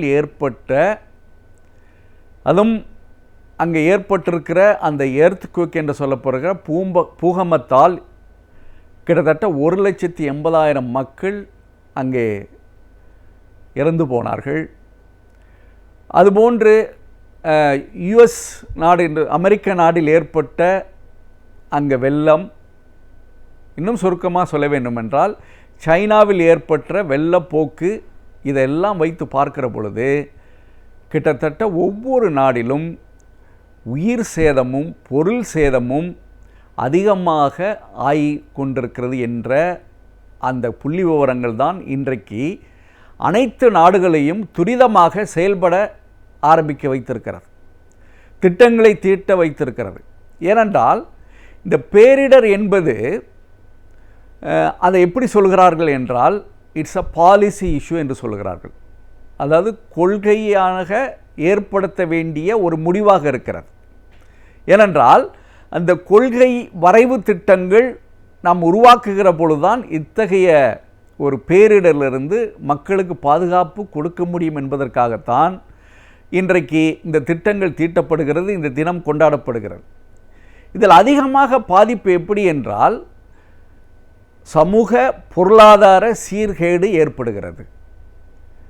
ஏனென்றால் இந்த பேரிடர் மூலம் ஒரு நாட்டு மக்களுடைய சமூக பொருளாதார சீர்கேடு ஏற்படுவதனுடைய காரணமாக அதை மீட்டெடுக்கிற முயற்சி நாம் ஈடுபடுகிற பொழுது பல ஆண்டுகள் பல வருடங்கள் தேவைப்படுகிறது என்பது இன்றைக்கு நிதர்சனமாக உண்மையாக இருக்கிறது.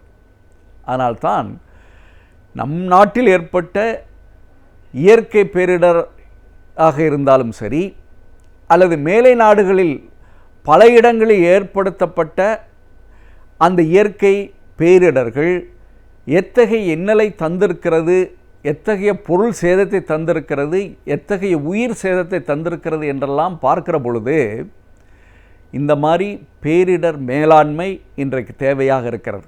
அதனால்தான் கடந்த வாரம் சொன்னது போல இன்றைக்கு பேரிடர் மேலாண்மையை உருவாக்குவதற்கு ஒரு தனி துறையே உருவாக்கி பல திட்டங்களை நாம் இன்றைக்கு தீட்டிக் கொண்டு வருகிறோம். அதன் அடிப்படையில் இந்த நாளை கொண்டாடுகிற இந்த நாளில் நாம் இன்னொரு செய்தியை தெரிந்து கொள்ள வேண்டும். நாம் பொதுவாக தண்ணீரை அடிப்படையாக உள்ள இயற்கை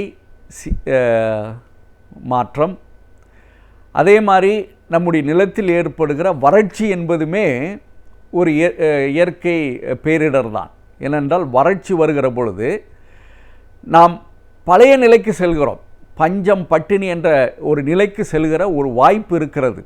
ஆனால்தான் இன்றைக்கு இத்தகைய ஒரு சூழலை வைத்து பார்க்கிற பொழுது இந்த இயற்கை பேரிடர் என்பது ஒவ்வொரு நாடுமே அந்தந்த நாட்டிற்கு ஏற்றால் போல் பல திட்டங்களை உருவாக்கி இந்த இயற்கை பேரிடரை எந்த அளவிற்கு உருவாக்கி கொள்ளலாம், இந்த இயற்கை பேரிடரை எப்படி சமாளித்து கொள்ளலாம், இது போன்ற ஒரு உத்திகளை நாம் தயாரிக்கிற பொழுது நிச்சயமாக நான் சொல்கிறேன், இன்றைக்கி இந்தியாவில் பாலிசி மேக்கர் என்று சொல்லப்படுகிறவர்களாக இருக்கலாம், அல்லது ஆள்பவர்களாக இருக்கலாம், அல்லது மக்களாக இருக்கலாம், அறிஞர்களாக இருக்கலாம், இவர்களெல்லாம் இணைந்து நம்முடைய நாட்டிற்கு ஏற்ற சரியான இந்த டிசாஸ்டர் ப்ரிப்பேர்னஸ் என்று சொல்லப்படுகிற அந்த ஒரு வரைவு திட்டத்தை உருவாக்குவதோடு இல்லாமல் அது செயல்படுத்துகிற பொழுது எத்தகைய பேரிடர் வந்தாலும் நம் மக்களை பாதுகாத்து கொள்ளலாம் என்ற நம்பிக்கை இருக்கிறது.